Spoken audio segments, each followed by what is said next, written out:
सो hi everyone, कैसे हैं आप सब। सो आई होप आपके एग्जाम्स अच्छे जा रहे हैं and now it is time for commerce. तो अब हम लोग रिवीजन सीरीज स्टार्ट कर रहे हैं, अपने लास्ट डे रिवीजन सीरीज को शुरू कर रहे हैं। इस सीरीज में मैं जितने भी topics which are going to be important for our exam उसको डेप्थ में कवर करूंगा। बाकी जो टॉपिक्स हैं चैप्टर के उनको मैं थोड़ा शॉर्ट में और फास्ट कवर करूंगा, ठीक है। टेंशन नहीं लेना, जितनी भी चीजें मैं समझाऊंगा उनको ऐसा नहीं है कि रिवीजन है तो बहुत फास्ट फास्ट में जाएंगे, आराम से डिस्कस करेंगे, एग्जाम्पल के साथ डिस्कस करेंगे सो दैट आपको केस स्टडीज में कोई प्रॉब्लम ना आए। ठीक है, इस बात का ध्यान रखेंगे कि एग्जाम में जब क्वेश्चन बनेगा तो कैसे बनेगा। तो we are not just going to touch upon every points, we are also going to see कि वो एग्जाम में कैसे टैकल किया जाए। ठीक है, चलिए शुरू करते हैं। तो सबसे पहला टॉपिक हम लोग डिस्कशन करेंगे फीचर्स ऑफ बिजनेस एनवायरनमेंट का। एक बार मैं आपको बता दूं व्हाट इज बिजनेस एनवायरनमेंट। तो देखो, in simple words, what ever impacts your business is your business environment. कोई भी चीज आपके बिजनेस को अगर इंपैक्ट कर रही है, जैसे कंज्यूमर्स, क्या कंज्यूमर्स आपको इफेक्ट करेंगे? यस, आपका रेवेन्यू डिपेंडेंट है तो कंज्यूमर्स बिजनेस एनवायरनमेंट का पार्ट है। क्या गवर्नमेंट बिजनेस एनवायरनमेंट का पार्ट है? Yes, government is also part of business environment. Government law बनाती है, टैक्स लगाती है, तो गवर्नमेंट भी पार्ट हो गई। क्या कॉम्पिटिटर्स हमारे बिजनेस एनवायरनमेंट का पार्ट है? यस, वो भी हमारे बिजनेस एनवायरनमेंट का पार्ट है।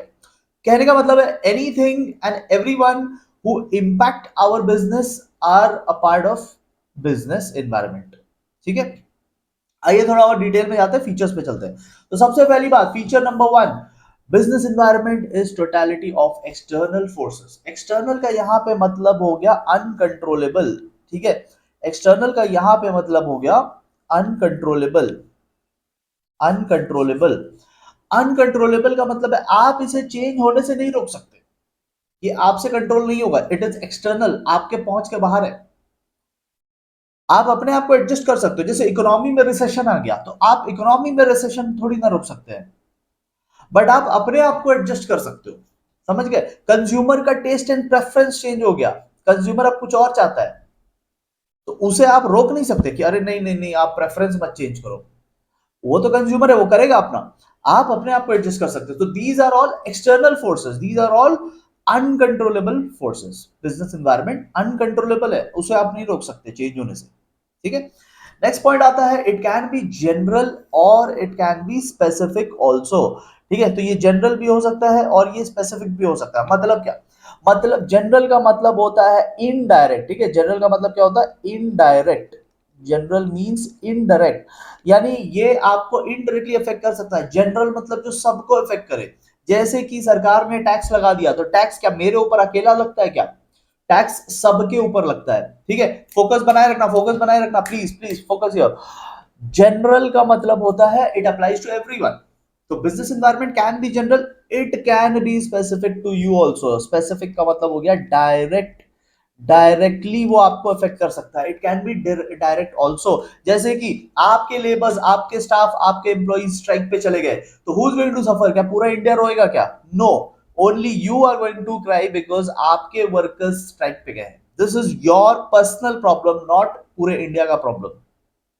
तो whatever impacts you direct, only you, that is specific.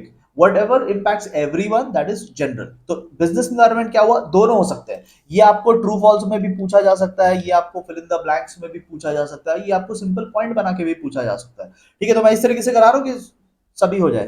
देखो नेक्स्ट पॉइंट आता है इंटर रिलेटेडनेस। एक चीज चेंज होगा ना तो दूसरी भी चीज चेंज हो जाएगी, प्लीज पे अटेंशन।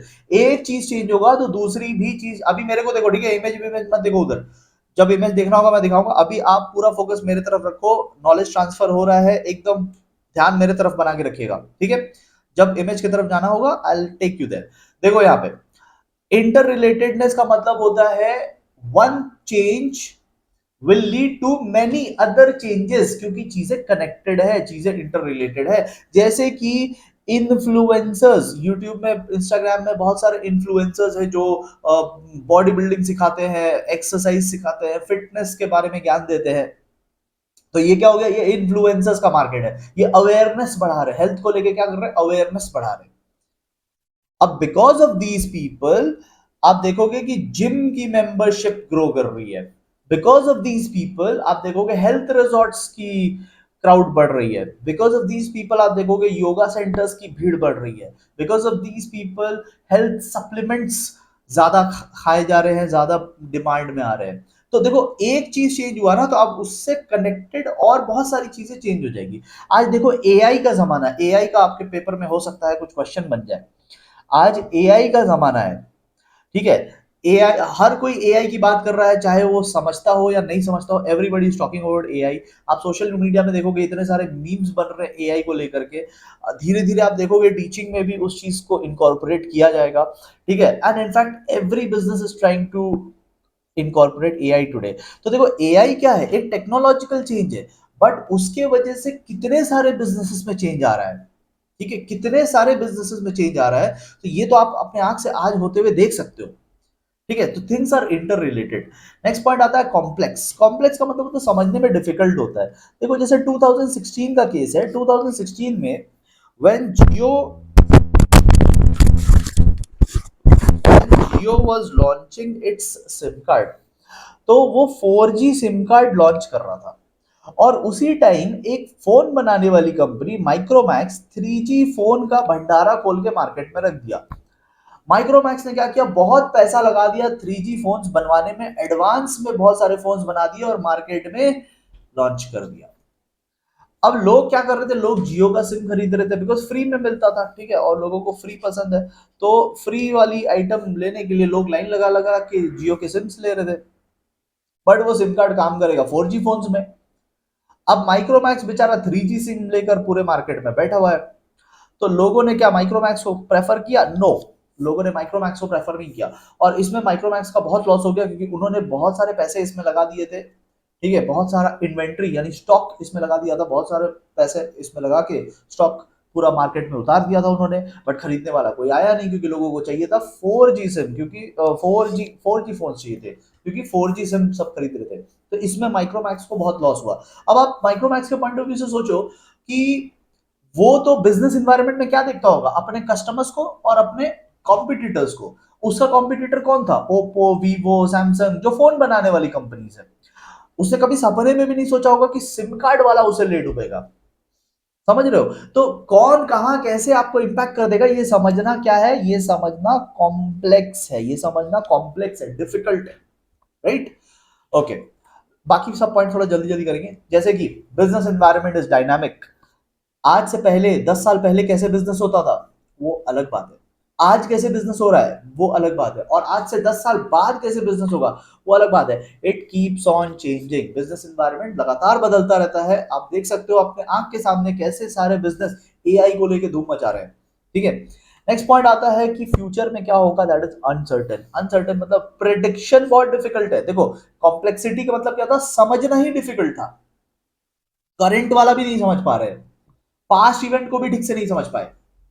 और अनसर्टेन क्या है, uncertain only related to future है। अनसर्टेन जो है ना ओनली रिलेटेड टू फ्यूचर है, आगे क्या होगा नहीं पता, ठीक है।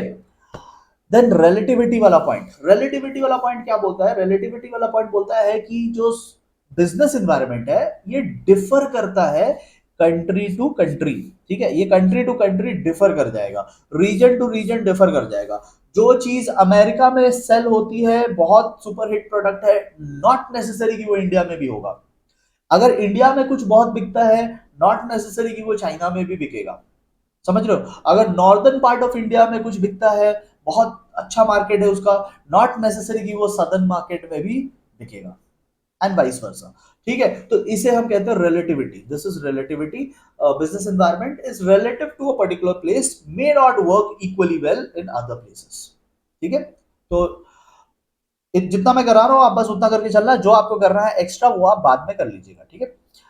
अब हम लोग देखते हैं importance of understanding business environment. Business environment समझना क्यों जरूरी है? आपने अभी थोड़ी देर पहले मैंने आपको माइक्रोमैक्स का केस करवाया, तो आपको क्या लगा उसमें? आपने वो तो कहानी सुना, व्हाट डिड यू ऑब्जर्व? तो आपको लगा होगा कि यार माइक्रोमैक्स ठीक से समझ नहीं पाया अपने बिजनेस एनवायरनमेंट को, एंड इट हैड टू पे very high price for that, ठीक है। तो बिजनेस एनवायरनमेंट समझना क्यों जरूरी है, हम लोग अब उस पर थोड़ा डीप चर्चा करते हैं। ये कभी भी एग्जाम में नहीं आया है, बट ये सैंपल क्वेश्चन पेपर्स में आया है, ठीक है। सैंपल क्वेश्चन पेपर यहाँ तक कि 2025 वाला जो सैंपल पेपर है, आपका जो सैंपल पेपर है, इसमें भी ये आया है। सो ऐसा नहीं है कि काउंसिल इस टॉपिक को भूल गया है, they never asked this topic in the exam, but they have asked about this topic in the sample paper, मतलब उनकी नजर तो है यहाँ पे। तो चलो उतना दिमाग हमें वहां नहीं लगाना, हमें बस इसको समझना है, अच्छे से समझते हैं इसको, ठीक है। अपना मोटिवेशन अटेंशन लेवल हाई रखेंगे, सो दैट हम हमारा जो नॉलेज ट्रांसफर है वो बहुत आसानी से हो जाए, ठीक है। The more you pay attention the easier it will be for me to transfer the knowledge. आइए बात करते हैं इंपॉर्टेंस की, ठीक है। हाँ देखो यहाँ पे कितना अच्छा कोट लिखा है, if it was easy then everyone would have done it, ठीक है। तो अगर आपको डिफिकल्ट भी लगता है तो समझ लो you are the chosen one. देखो फर्स्ट मूवर एडवांटेज, एग्जांपल से बात करेंगे, सो दैट केस स्टडी भी अगर आ जाए तो हम लोग आंसर कर सकते हैं, ठीक है। देखो मारुति ने क्या किया, मारुति की बात करते हैं। मारुति ने देखा कि कार के सेगमेंट में एक ऐसा कंज्यूमर भी है जो ज्यादा खर्चा नहीं करना चाहता, मिडिल क्लास जिसे कहते हैं। तो मारुति ने क्या किया, मारुति ने सोचा कि मिडिल क्लास लोगों के लिए अगर अफोर्डेबल कार बनाई जाए तो it will be a super hit product, और वो हुआ भी, ठीक है। It became a super hit product. Maruti ने मिडिल क्लास लोगों के लिए अफोर्डेबल कार्स बनाए, छोटे कार्स बनाए with lesser features and lesser price, जो मार्केट में बहुत हिट हुआ। इससे मारुति ने कार मार्केट का पूरा शेयर कैप्चर कर लिया। मारुति ने इससे कार मार्केट का पूरा शेयर कैप्चर कर लिया। सो उसने क्या किया, फर्स्ट मूवर एडवांटेज ले लिया। उसने अपने बिजनेस एनवायरनमेंट को समझा, consumer is a part of business environment. उसने कंज्यूमर्स के नीड को समझा, कंज्यूमर के बिहेवियर को समझा, और based on that behaviour, based on the need, based on the paying capacity, उसने अपने स्ट्रैटेजी फॉर्मुलेशन किया, हिट हो गया वो, ठीक है। सिमिलरली अगर आप कॉम्पिटिटर्स पे ध्यान दो या बाकी बिजनेस एनवायरनमेंट पे ध्यान दो, तो आप थ्रेट्स भी आइडेंटिफाई कर सकते हो। You can identify warning signals also. Continuing with the Maruti example, Maruti ने जब छोटे कार्स बनाए, अफोर्डेबल कार्स बनाए, तो ये बाकी कंपनीज ने भी देखा, और बाकी कंपनीज भी कूद पड़े कि हाँ भाई हम भी बनाएंगे ये, ठीक है। तो मारुति को लगा यार ये तो हमारा आइडिया है, बाकी लोग अब चोरी कर रहे हैं, ठीक है। Everyone else have started doing this. तो क्या हुआ कि मारुति ने, उसका तो सेटअप पहले से था छोटे कार्स बनाने का, उसने क्या किया, प्रोडक्शन बूस्ट कर दिया, ठीक है। बहुत प्रोडक्शन करने लगा, क्योंकि कार्स में क्या होता है ना, बुकिंग पीरियड होता है, एक वेटिंग पीरियड होता है, डिलीवरी पीरियड होता है। आप कार बुक करने जाओगे एक कंपनी का, वो बोलेंगे कि सर 2 महीने बाद मिलेगा। एक दूसरी कंपनी का आप कार बुक करने जाएंगे, वो बोलेंगे सर 3 मंथ्स के बाद मिलेगा। मारुति में जाओगे, मारुति वाला बोलेगा सर 7 डेज रुक जाइए, 7 डेज रुक जाइए, आपको कार मिल जाएगा। तो अब सोचो एक मिडिल क्लास पर्सन बहुत मुश्किल से कार लेने का डिसीजन करता है। मारुति वाले बोल रहे हैं भाई 7 दिन में दे देंगे, बाकी लोग बोलते हैं 3 महीना रुको। अब मिडिल क्लास आदमी 3 महीना रुकेगा, उसका ड्रीम कार, उसके लिए वो 3 महीने तक रुकेगा। तो मारुति ने यहाँ पे भी बाजी मार ली। तो क्या है ना कि अगर आप बिजनेस एनवायरनमेंट समझते हैं तो फिर आप हर बार एडवांटेज में ही रहेंगे, ठीक है। या तो आपको एडवांटेज मिलेगा, या तो आप डिसएडवांटेज रोक सकते हैं, ठीक है। नेक्स्ट पॉइंट आता है कंज्यूमर फोकस। अब ये थोड़ा थोड़ा मारुति जैसे ही एग्जांपल है, बट मैं एक आपको डिफरेंट एग्जांपल देता हूँ। जैसे हिंदुस्तान यूनिलीवर, हिंदुस्तान यूनिलीवर क्या करता है, शैम्पूज बनाता है बड़े बड़े बॉटल्स में।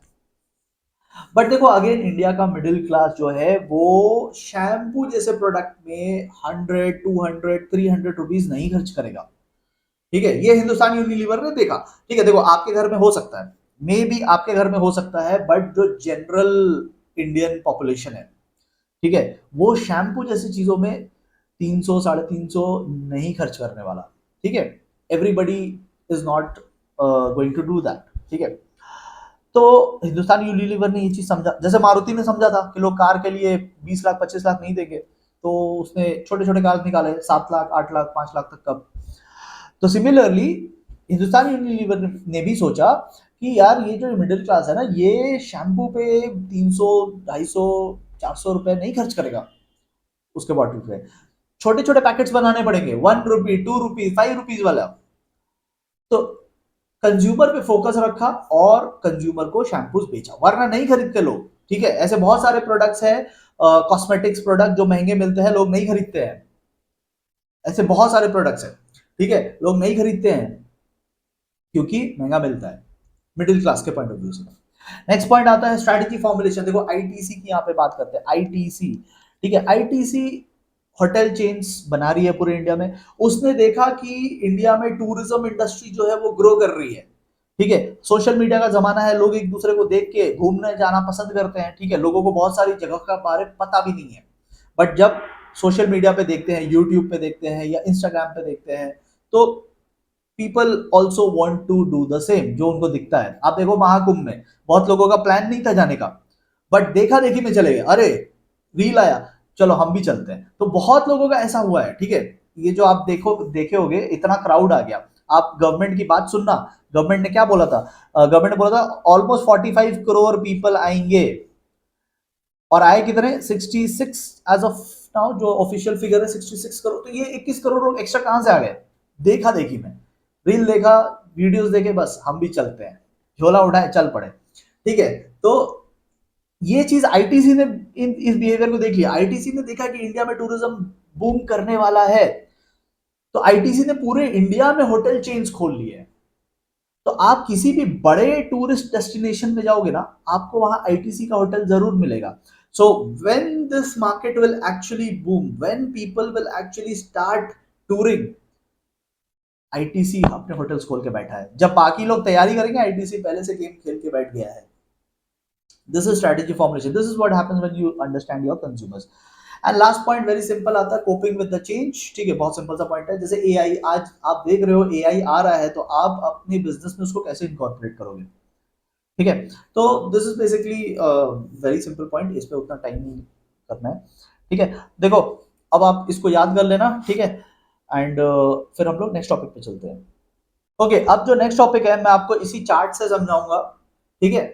ऐसा नहीं है कि चार्ट से समझाऊंगा तो मैं बहुत शॉर्टकट में समझाऊंगा, नहीं। जो मैं एक्सप्लेनेशन दूंगा वो पूरे डिटेल में रहेंगे, ठीक है।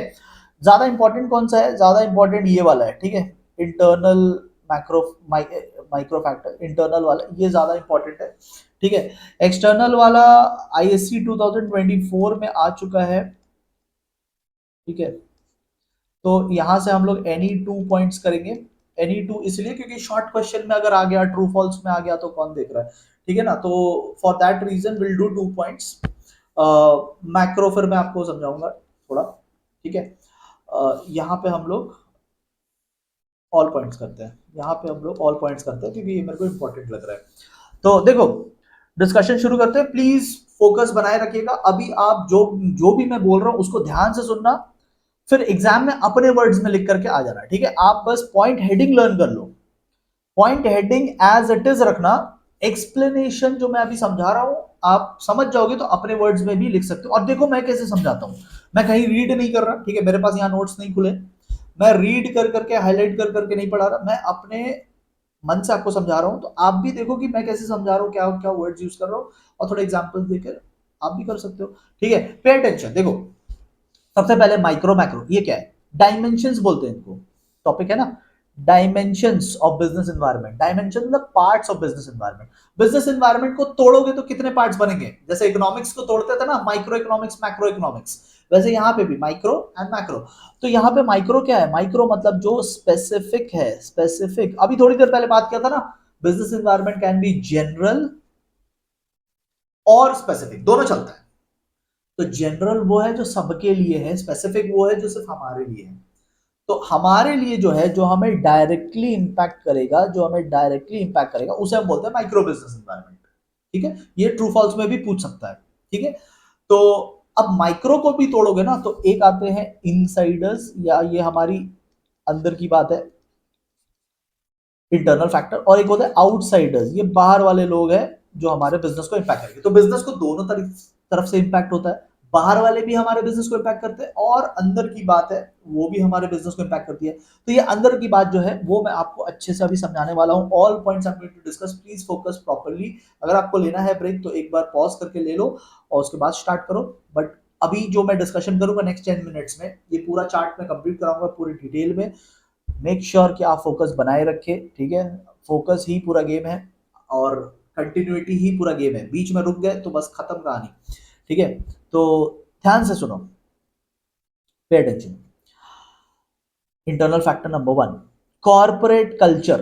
मतलब कि देखो, हर बिजनेस का अपना एक कल्चर होता है, उनके वैल्यूज, उनके बिलीफ, उनका एक ट्रेडिशन होता है, ठीक है। कई जगह पे आप जाओगे, आप देखोगे कि वहां पे काम को लेके बहुत स्ट्रिक्टनेस है, डेडलाइंस दिए जाते हैं, टाइम को लेके बहुत पक्के हैं वो लोग। 10 बजे का टाइम है सुबह आने का, अगर लेट आए तो सैलरी कट जाएगी, 2 दिन से ज्यादा छुट्टी मारे तो सैलरी कट हो जाएगी। ठीक है, समय से पहले निकल रहे हो तो सैलरी में प्रॉब्लम आ सकती है। They are very strict with time. ठीक है, they are very strict with work. वो आपको डेडलाइंस देकर काम कराएंगे, अगर आप डेडलाइन मिस करते हो तो आपको प्रमोशन में प्रॉब्लम आएगा।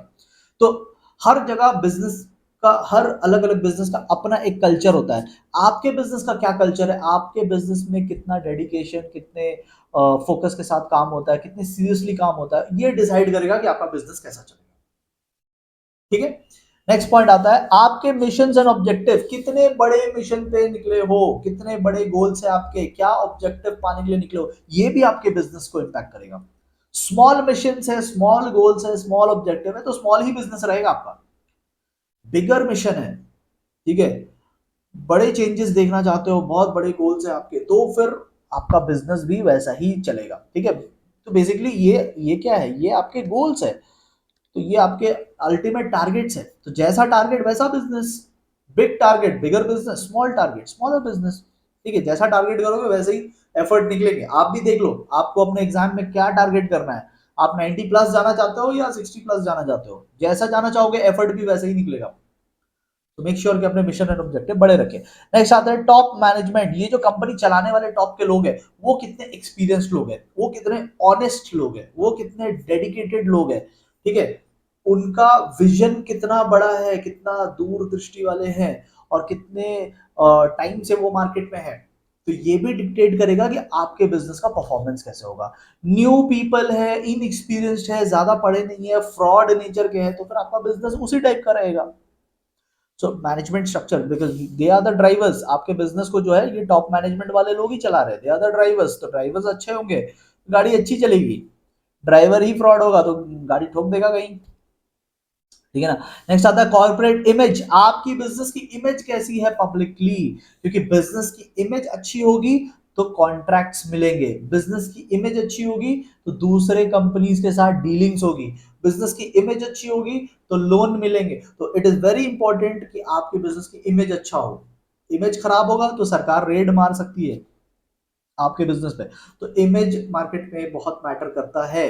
ठीक है, लोन पर्पस के लिए, डीलिंग्स के लिए, कंज्यूमर एक्विजिशन के लिए, गवर्नमेंट इंटरवेंशंस अवॉइड करने के लिए, इट इज वेरी इंपॉर्टेंट। ठीक है, नेक्स्ट आता है पावर स्ट्रक्चर। अब देखो कंपनी में दो टाइप के लोग होते हैं, एक जो प्लान बनाते हैं और एक जो प्लान एग्जीक्यूट करते हैं। एक प्लान बनाने वाले जिन्हें डायरेक्टर्स कहते हैं हम, बोर्ड ऑफ डायरेक्टर्स, और एक प्लान को एग्जीक्यूट करने वाले जो मैनेजर्स है, sales manager, purchase manager and all that. तो इनमें पावर कैसे बटा हुआ है, देखो दोनों को अपना अपना पावर मिलना चाहिए। प्लानिंग बनाने वाले को अलग पावर मिलना चाहिए, प्लानिंग को एग्जीक्यूट करने वाले को अलग पावर मिलना चाहिए। Power should be properly distributed. अगर पावर ठीक से नहीं बटा है तो फिर क्या होगा, कॉन्फ्लिक्ट होगा ऑर्गेनाइजेशन में, there will be conflicts in the organisation. And last आता है कंपनीज रिसोर्सेज। तो कंपनी में दो टाइप के रिसोर्सेज होते हैं, एक होता है ह्यूमन रिसोर्स और एक होता है मटेरियल रिसोर्स, जैसे मशीन वगैरह हो गया, मटेरियल रिसोर्स। तो आपके ऑर्गेनाइजेशन का जो ह्यूमन रिसोर्स है वो कितना अपडेटेड है, कितना एडवांस है, कितना पढ़ा लिखा, कितना एक्सपीरियंस और कितना डेडिकेटेड है, तो ये quality of your human resource will dictate how your business will perform.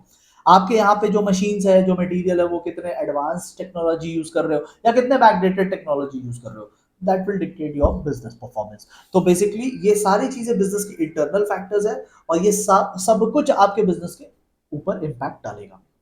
ठीक है, नेक्स्ट जो टॉपिक है वो शॉर्ट में करेंगे क्योंकि वो आ चुका है। तो अभी एक्सटर्नल वाले में आपको बेसिकली क्या याद रखना है, व्हाट एंड हाउ। आपको दो चीजों का आंसर करना है, व्हाट एंड हाउ। मतलब ये कि देखो, जैसे कि आपको पूछा एग्जाम में कि describe any two external business factors या external micro business factor. Suppose आप कस्टमर समझा रहे हो, तो पहले आप बताओ कस्टमर कौन होता है, व्हाट मतलब कंज्यूमर होता कौन है। तो consumers are users of our goods, what का आंसर हो गया। How will they impact you, they will impact our revenue. More consumers will bring in more revenues, lesser consumers will lead to lesser revenues. तो what and how का answer देंगे। ठीक है, suppliers का बारे अगर पूछ लिया, ठीक है, सप्लायर्स के बारे में पूछ लिया, पहले बताओ व्हाट, सप्लायर्स क्या होते हैं। Suppliers are providers of raw material. ठीक है, जैसे हम लोग अगर फर्नीचर बनाते हैं तो हमें जो वुड प्रोवाइड कर रहा है वो हमारा सप्लायर है। ठीक है, हम लोग अगर पोटैटो चिप्स बनाते हैं तो जो हमें पोटैटोस प्रोवाइड कर रहा है वो हमारा सप्लायर है। अच्छा, how how will they impact you? They will impact you because अगर उन्होंने आपको सप्लाई रोक दिया, आपका प्रोडक्शन रुक जाएगा। अगर उन्होंने आपको खराब मटेरियल सप्लाई किया, आपका प्रोडक्ट खराब बनेगा। अगर उन्होंने हाई प्राइस पे प्रोडक्ट सप्लाई किया, आपका प्रोडक्ट हायर कॉस्ट पे बनेगा। बहुत इंपॉर्टेंट है वो। ठीक है, यहाँ पे मैं 2 ही पॉइंट करा के चला रहा हूँ बिकॉज मेरे हिसाब से ये उतना इंपॉर्टेंट नहीं है। हाँ, नेक्स्ट पॉइंट जो है वो है मैक्रो मैक्रो बिजनेस एनवायरनमेंट। अब देखो अगेन यहाँ पे आप 3 कंपोनेंट्स याद करके चलना। ठीक है, इसमें समझने का बहुत ज्यादा कुछ नहीं है। 3 कंपोनेंट्स याद करके चलना। कैसे याद करना? देखो, मान लो नहीं याद करके गए, एग्जाम में चले गए और एग्जाम में ये आ भी गया and we have not learn. ठीक है, तो वो है ना, चलो छोड़ो हटाओ। देखो हमें सपोज हमने नहीं याद किया और एग्जाम में ही आ गया। अभी एग्जाम में आ गया, आप क्या करोगे? तो देखो 2 रास्ते हैं आपके पास। एक तो अपने दोस्तों से पूछो, बगल वाले से पूछो। ठीक है, बट उसमें आप फंस भी सकते हैं। ठीक है, और वो गलत भी है, एथिकली गलत है। तो देखो आपको मैं एक तरीका बता रहा हूं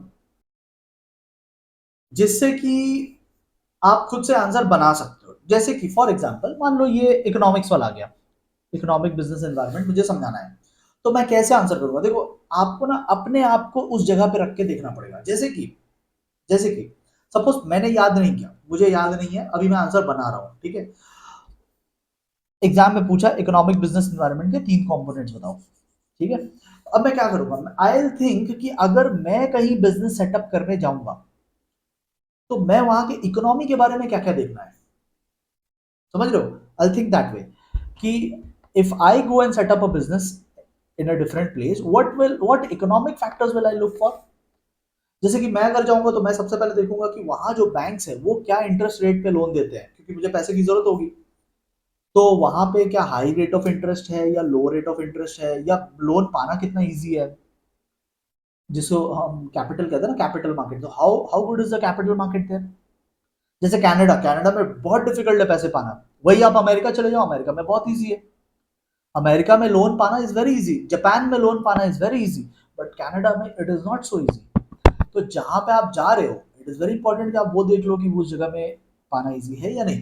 सेकंड हम क्या देखेंगे? अब हम जा रहे हैं वहां बिजनेस करने, तो आई विल सी कि वहां के लोगों में पेइंग कैपेसिटी है कि नहीं, पर कैपिटा इनकम कितना कमाते हैं, एवरेज इनकम कितना है वहां के लोगों का। ठीक है, आप देखो जो बड़ी बड़ी कंपनीज है जैसे इलॉन मस्क है, ठीक है, उसकी टेस्ला मोटर्स है, तो क्या वो उस दुनिया के हर कंट्री में? No, they are targeting economically rich countries first. अब आप अफ्रीका की जंगल में जाके कार बेचोगे तो कौन खरीदेगा वहां पे? तो आपको जब आप कहीं पे जा रहे हो आपको वहां की इकोनॉमिक कंडीशन देखनी होगी, वहां के लोग कैसा कमा रहे हो वो देखना पड़ेगा। ठीक है, पर कैपिटल इनकम देखना पड़ेगा। थर्ड थिंग आपको ये देखना पड़ेगा उस जगह में जहां पे आप जा रहे हो उस जगह की इकोनॉमिकली ग्रोथ हो रही है या डाउनफॉल हो रही है।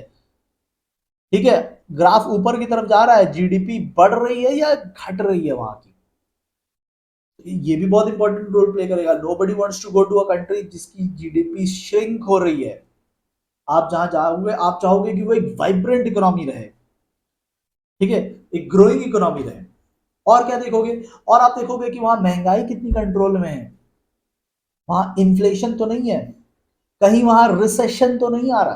तो ये सब चीजें देखेंगे। तो देखो, इसको याद करने की कोई जरूरत नहीं है, ये आप अपने से बना सकते हैं। बट बनाओगे कैसे? जब आप एक बार कम से कम पढ़ लोगे, एक बार पढ़ लोगे ना तो वो आपके माइंड में, बैक ऑफ द माइंड में आ जाएगा। रिमेनिंग आप खुद बना सकते हैं। जैसे एक और एग्जांपल दिखाता हूँ, सपोज लीगल लीगल आ गया एग्जाम में, मैं नहीं पढ़ के गया, तो क्या करूंगा? अब मैं सोचूंगा कि अगर मैं बिजनेस सेटअप करने जाता, आपको ऐसे ही सोचना है कि आप बिजनेस सेटअप करने जाएंगे तो लॉ के बारे में क्या क्या देखेंगे उस जगह का। आप देखोगे कि बिजनेस फ्रेंडली है क्या law, are there laws business friendly, are there laws very strict, क्योंकि बहुत ज्यादा स्ट्रिक्ट होगा तो फिर बिजनेस करने में प्रॉब्लम आएगा।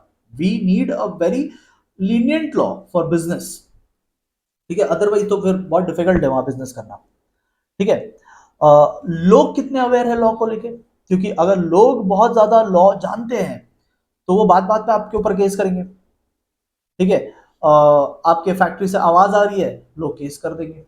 आपके फैक्ट्री से धुआं निकल रहा है, लोग केस कर देंगे। तो ज्यादा अवेयरनेस भी ठीक नहीं है बिजनेस पर्पस के लिए, ठीक है ना।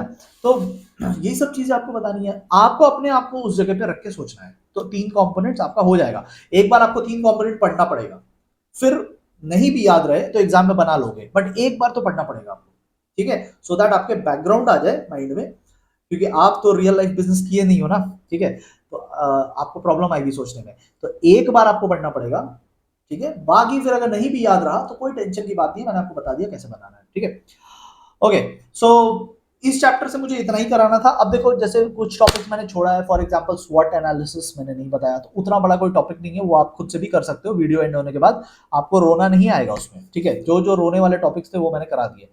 स्वॉट एनालिसिस आप कर लेना। इन्वायरमेंट स्कैनिंग बोल के एक टॉपिक है जो न्यूली इंक्लूडेड है सिलेबस में। आई डोंट नो आपके बुक में है या नहीं। मैंने जो बुक प्रोवाइड किया था अपने कोर्स वालों को, जिन्होंने मेरे से कोर्स लिया था, मैंने बुक प्रोवाइड किया था, उसमें मैंने इन्वायरमेंट स्कैनिंग का डेफिनेशन डाला है। अगर आपके पास है इन्वायरमेंट स्कैनिंग, अगर आपके स्कूल बुक्स में है तो ठीक है, वहां से पढ़ लो। नहीं है तो गूगल करके एक बार देख लो, कोई बहुत बड़ी बात थोड़ी ना है उसमें। और अगर तब भी ना मिले तो आप मेरा जो ओरिजिनल यूट्यूब वीडियो है जिसमें मैंने पूरे चैप्टर को डेप्थ में समझाया था, उसमें आप एक बार इन्वायरमेंट स्कैनिंग को देख लेना, ठीक है। देखो, पढ़ते पढ़ते अगर आपको ऐसा लगे कि देखो भाई समझ में तो सब आ रहा है लेकिन लर्निंग नहीं हो रही है, तो फिर आप मेरे ऐप कंटेंट का यूज कर सकते हैं। आई इनवाइट यू कि आप वो ज्वाइन कर लो। उसमें मैंने लर्न विथ मी सेशन डाला है, जिसमें मैंने हर चैप्टर में आपको टॉपिक्स लर्न करवाने की कोशिश की है, ठीक है।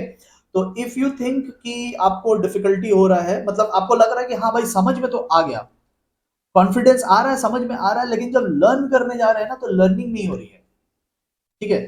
तो आप उसका यूज कर सकते हैं। जिनका लर्निंग हो जा रहा है, वेल एंड गुड, आप कंटिन्यू करो, ठीक है। बट अगर आपको लग रहा है कि डिफिकल्टी है तो लास्ट कुछ दिन की बात है, ठीक है, ये समय फिर दोबारा नहीं आएगा, जो है अब है, ठीक है। तो you can make use of that, तो आप वहां पे जाकर देख सकते हो, ठीक है। एक चीज मैं बता दूं, जो लोग भी अगर ऐप में जाएंगे लर्न विथ मी के लिए, मैं एक चीज क्लैरिफाई कर देता हूँ, वहां पे लिखा हुआ भी है दैट हम लोग ना बुक होम डिलीवरी करते थे, बट अभी क्योंकि टाइम नहीं है तो we have stopped the delivery. तो अभी ना नोट्स वगैरह अवेलेबल नहीं होंगे, आपको वहां देखने को मिल जाएगा, आप देख लेना, लेकिन ना तो डिलीवरी के लिए अवेलेबल है, नोट्स अवेलेबल ही नहीं है, सीधी सी बात है, ठीक है। तो अगर आप उस कोर्स में भी जा रहे हैं तो it is only for video purpose, it is only for video purpose, it is not for study material purpose. ये मैं पहले ही क्लैरिफाई कर देता हूँ, बिकॉज हमारे पास टाइम नहीं है अभी डिलीवरी करने का, it takes 7 days 10 days time लग जाता है, ठीक है। तो अभी इस बैच के लिए टाइम नहीं है। तो अगर आप सिर्फ लर्निंग की हेल्प चाहिए तो उसमें जा सकते हो। अगर आपका खुद से हो जाता है तो बहुत बढ़िया, आप ऐसे ही कंटिन्यू करो। मैं इसीलिए उसकी बात बीच बीच में नहीं करूंगा, क्योंकि आप डिस्ट्रैक्ट हो जाओगे। अगर मैंने जो शॉर्टकट्स वहां समझाए हैं लर्न करने के, जो विजुअलाइजेशन वहां समझाई है, अगर मैं यहाँ पे बोलने लगूँ ना तो जो बाहर वाले बच्चे हैं उनको फिर कंफ्यूजिंग लगेगा, यार क्या क्या बोल रहा है बीच में। तो इसीलिए मैं उसकी बात यहाँ पे बीच बीच में नहीं करूंगा। जो मैंने शॉर्टकट्स वहां बताए हैं उसको मैं यहाँ नहीं बोल रहा, अदर्स विल गेट कंफ्यूज कि अरे ये क्या बात आ गई। बट अगर आपको लर्न करना है तो यू कैन गो, ठीक है। चलिए, ये चैप्टर यहाँ पे एंड हुआ। आई टेल यू कि आप एक बार वीडियो पॉज करके एक बार इस चैप्टर को पूरा अपने एंड से कर लो, ऐसा कर लो कि और मतलब कोई कसर ना बचे। फिर हम लोग नेक्स्ट चैप्टर पे चलते हैं। Okay, on to the next chapter. अभी चैप्टर नंबर 2 को करते हैं। देखो, अगर आपको अच्छा लगे, आपको लग रहा है कि अगर इन रिवीजन वीडियो से कोई फायदा हो रहा है, तो आप प्लीज इस वीडियो को लाइक करके अपने दोस्तों को भी बताइएगा, so that everybody gets the benefit of this, ठीक है। चलिए स्टार्ट करते हैं। तो नेक्स्ट चैप्टर जो है अपना है कैपिटल के बारे में है, और इस चैप्टर में फर्स्ट इंपॉर्टेंट टॉपिक जो मैं आपको कराने जा रहा हूँ वो है फिक्स्ड कैपिटल रिलेटेड, ठीक है। जो नॉन इंपॉर्टेंट टॉपिक्स है उसको लास्ट में टच करेंगे, बट अभी जो मोर एक्सपेक्टेड है फॉर योर एग्जाम, पहले उसको डिस्कस करते हैं, ठीक है। और जो मोर एक्सपेक्टेड है उसको मैं डेप्थ में कराऊंगा। आप देख रहे होगे मैं उतना जल्दी जल्दी करके नहीं पार कर रहा हूँ, मैं पूरे डेप्थ में जा रहा हूँ चीजों के, सो दैट कॉन्सेप्चुअल बिल्डिंग हो, ठीक है। केस स्टडी वगैरह यहाँ पे हाँ बन सकते हैं, इस इन सब पोर्शंस पे भी बन सकते हैं, तो आपको थोड़ा ध्यान से सुनना है। देखो, फिक्स कैपिटल पहले होता क्या है, तो आप देखोगे कि नीचे आपको एक इमेज दिख रहा है। फिक्स्ड एसेट्स में जो हम लोग पैसे लगाते हैं ना, उसे हम फिक्स्ड कैपिटल कहते हैं, ठीक है। The capital which is invested in fixed assets, permanent assets, asset which are use permanently, उन्हें हम कहते हैं फिक्स्ड कैपिटल। तो फिक्स कैपिटल को एक और नाम दिया जाता है ब्लॉक कैपिटल। रीजन ये है कि जो पैसा आपने फिक्स्ड एसेट्स में लगा दिया वो अब परमानेंटली गॉन है, वो पैसा वापस नहीं आएगा। आपने 1 करोड़ की मशीन खरीदी, सपोज ये मशीन की कीमत है 1 करोड़, तो आपने 1 करोड़ की ये मशीन खरीदी, now your 1 crore is gone. अब आप इस मशीन को परमानेंटली अपने बिजनेस में यूज करोगे, 10 ईयर्स, 12 ईयर्स, 15 ईयर्स, जितने साल भी यूज करोगे, एंड में एज अ स्क्रैप आप उसको सेल करेंगे। एंड में एज अ स्क्रैप सेल करेंगे। You won't be selling this machine after 6 months, you'll be selling this machine after a very long period, and that also as a scrap। तो एक तरीके से जो पैसा लगा दिया वो ब्लॉक हो गया, that is why it is called block capital. Now coming to the more important part कि फिक्स कैपिटल रिक्वायरमेंट कौन कौन से फैक्टर्स पे डिपेंड करता है, कब हमें ज्यादा फिक्स कैपिटल लगेगा, कब हमें थोड़ा फिक्स कैपिटल लगेगा। यहाँ पे केस स्टडी बना के पूछ सकते हैं, तो आपको अटेंटिवली सुनना है कि फिक्स कैपिटल किनको ज्यादा लगेगा। फिक्स कैपिटल मैंने आपको इमेज से दिखा दिया क्या होता है। तो अब आप सोचो ऐसा फिक्स कैपिटल का रिक्वायरमेंट किसको होगा। कैपिटल मतलब मनी, कैपिटल मतलब फंड्स। तो कैसे बिजनेस को ज्यादा फिक्स कैपिटल के फंड्स का जरूरत होगा, लेट्स डिस्कस। सबसे पहला था नेचर ऑफ द बिजनेस।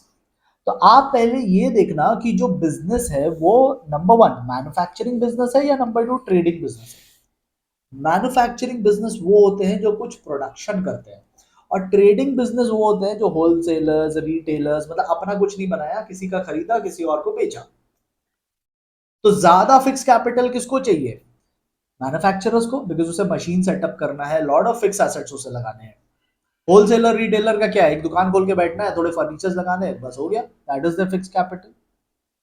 तो ट्रेडिंग कंसर्न को कम पैसे लगेंगे, मैन्युफैक्चरिंग वाले को ज्यादा लगेंगे, सर्विस वाले को कम लगेंगे। सर्विस यानी कि जैसे कि टिकट बुकिंग होता है ना, टिकट बुकिंग करने वाले, कहीं आपको ट्रिप पे जाना है तो वो बुकिंग, टिकट बुकिंग वाले जो होते हैं, तो वो क्या है, सर्विस बिजनेस है। कितना लगता है उनको फिक्स कैपिटल, एक कंप्यूटर तो लगेगा, एक चेयर टेबल लेके बैठते हैं, वो भी फिक्स एसेट है, एक चेयर टेबल लेके बैठते हैं, एक लैपटॉप लेके बैठते हैं, बस और क्या चाहिए।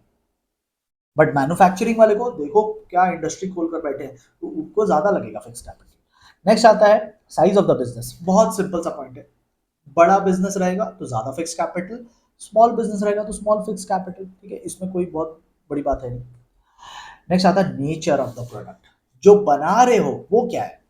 If it is capital goods, number 1, if it is capital goods, capital goods मतलब वो जो प्रोड्यूसर को बेचेंगे, एग्जांपल मशीन, मशीनरी और कैपिटल गुड्स, ये प्रोड्यूसर खरीद के लेके जाता है, इसको प्रोड्यूसर गुड्स भी बोलते हैं।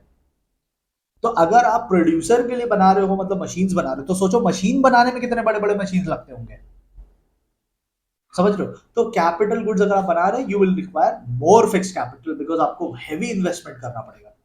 But if you are making consumer goods, number 2 यहाँ पे, if you are making consumer goods जैसे सोप, हेयर ऑयल वगैरह, टूथपेस्ट वगैरह बना रहे हो, छोटे छोटे प्रोडक्ट बना रहे हो, तो you will require lesser fix capital, ठीक है, लगेगा फिक्स कैपिटल बट कम लगेगा।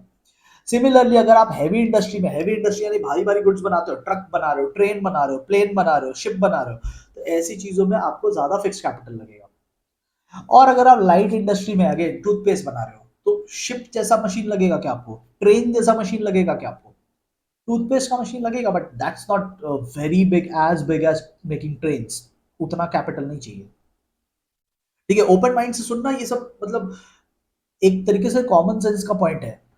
आपको क्या करना है, आपको पॉइंट हेडिंग बस अच्छे से याद रखना है, अंदर का कंटेंट आप कॉमन सेंस से समझा सकते हैं अगर आप एक बार अच्छे से सुन लो तो, ठीक है।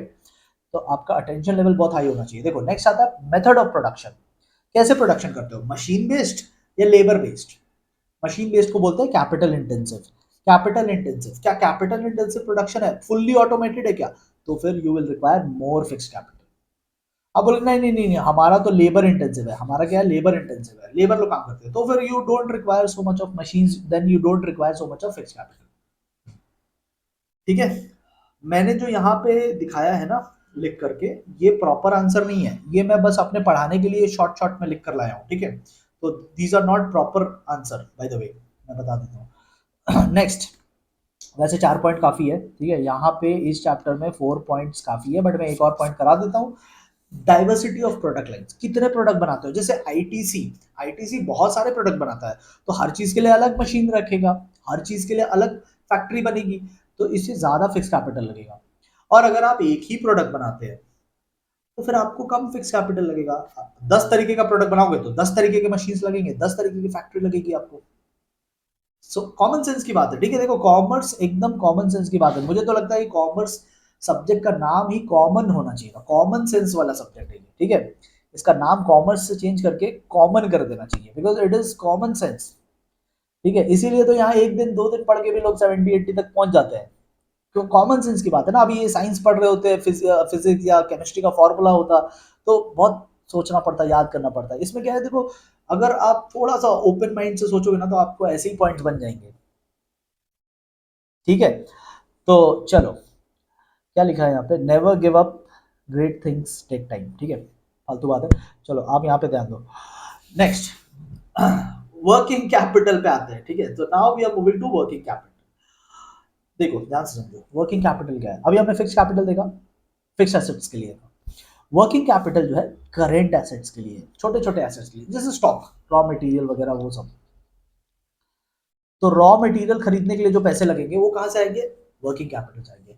या फिर day to day operations, day to day business चलाना है तो डे टू डे चलाने के लिए जो आपको मटेरियल लगेगा, जो आपको डेली लेबर्स लगेंगे। बहुत सारे ऐसे लेबर्स होते हैं ना पर डे का, मतलब 300-400 रुपए में वो पर डे काम करने आते हैं। तो आपको कभी एक्स्ट्रा लेबर्स की जरूरत पड़ जाएगी तो 300-400 रुपए दे देंगे, तो कहाँ से देंगे, वर्किंग कैपिटल से देंगे।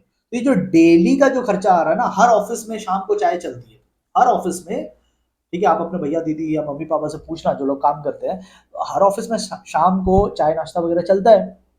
उसके पैसे कहाँ से आ रहे हैं, वर्किंग कैपिटल से आ रहे हैं।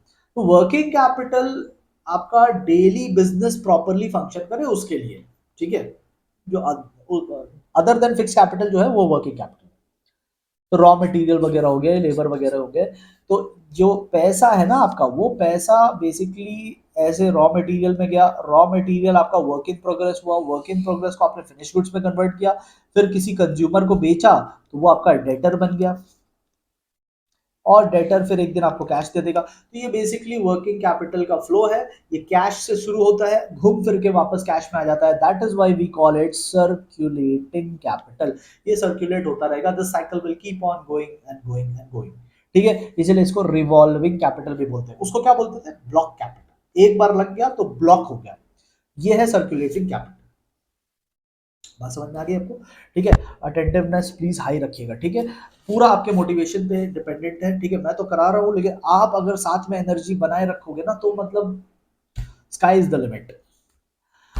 नेक्स्ट आता है टाइप्स ऑफ वर्किंग कैपिटल। मेरे वर्ड्स पे ध्यान देना, क्या लिखा है यहाँ वो उतना इंपॉर्टेंट नहीं है, मैं जो समझा रहा हूँ वो ज्यादा इंपॉर्टेंट है। Please focus on my language. यहाँ पे देखो, वर्किंग कैपिटल दो तरीके के होते हैं, परमानेंट, टेम्पररी।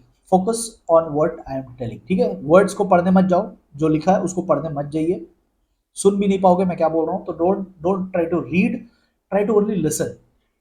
अंडरस्टैंड करोगे ना वो ज्यादा इंपैक्ट डालेगा। Try to only listen. देखो दो टाइप के वर्किंग कैपिटल होते हैं। परमानेंट, परमानेंट वो होता है जो कंपलसरी है, ठीक है, कंपलसरी।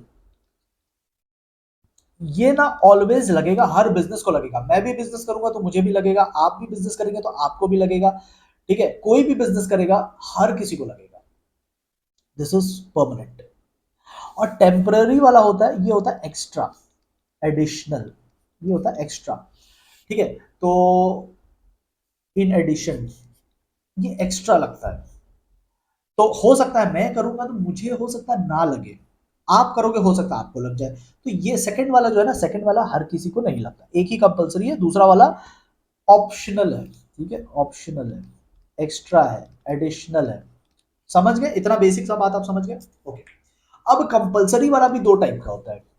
कंपलसरी वाला एक होता है रेगुलर, रेगुलर जो आपको ऑलवेज लगेगा, जब तक है जान, जब तक आपकी बिजनेस चल रही है तब तक लगेगा। जैसे रॉ मटेरियल पे खर्चा, रॉ मटेरियल तो तब तक खरीदेंगे जब तक बिजनेस है, 50 साल बिजनेस करेंगे तो 50 साल तक लगेगा। एंड सेकंड होता है इनिशियल वर्किंग कैपिटल। तो पहला वाला क्या था, रॉ मटेरियल। तो raw material is regular working capital, जब तक बिजनेस चलेगा तब तक लगेगा। सेकंड आता है इनिशियल वर्किंग कैपिटल। इनिशियल का मतलब स्टार्टिंग में जो लगता है, ठीक है। तो स्टार्टिंग में क्या क्या लगता है, जैसे रजिस्ट्रेशन चार्जेस, जब बिजनेस सेटअप करते हैं तो रजिस्ट्रेशन चार्जेस वगैरह हमें पे करना पड़ता है, लीगल चार्जेस पे करना पड़ता है। ये केवल शुरू में लगता है, लगता सबको है, बिजनेस सब सेटअप करेंगे तो लगेगा सबको, बट सिर्फ शुरू में लगेगा, बाकी दिन फिर नहीं लगेगा। तो कंपलसरी वाले एक जो शुरू में लगेंगे और एक जो परमानेंटली लगेंगे। ये हो गया परमानेंट वर्किंग कैपिटल। नेक्स्ट आते हैं एडिशनल वाले पे, एक्स्ट्रा वाले पे, ऑप्शनल वाले पे, टेम्परेरी वाले पे। ठीक है, अब इसमें आता है सीजनल वर्किंग कैपिटल। आपने देखा होगा जो फेस्टिव सीजन आता है तो बहुत सारे शॉपिंग मॉल्स में डेकोरेशंस होते हैं, लाइट्स लगाई जाती है, ठीक है, म्यूजिक बजाते हैं, एक्स्ट्रा सेल्समैन आ जाते हैं उस टाइम। तो ये खर्चा कहाँ से उठा रहे हैं? वर्किंग कैपिटल से। ये होता है सीजनल वर्किंग कैपिटल। ये आपको कभी कभी लगता है, जैसे फेस्टिव सीजन में, ओनली अ पर्टिकुलर सीजन में ये लगेगा। जैसे फेस्टिव सीजन आ गया, न्यू ईयर का टाइम आ गया, ठीक है। और एक होता है special working capital. Special working capital हमें स्पेशल सर्कमस्टांसेस में लगता है, जैसे कि हमारे ऊपर कोर्ट केस हो गया।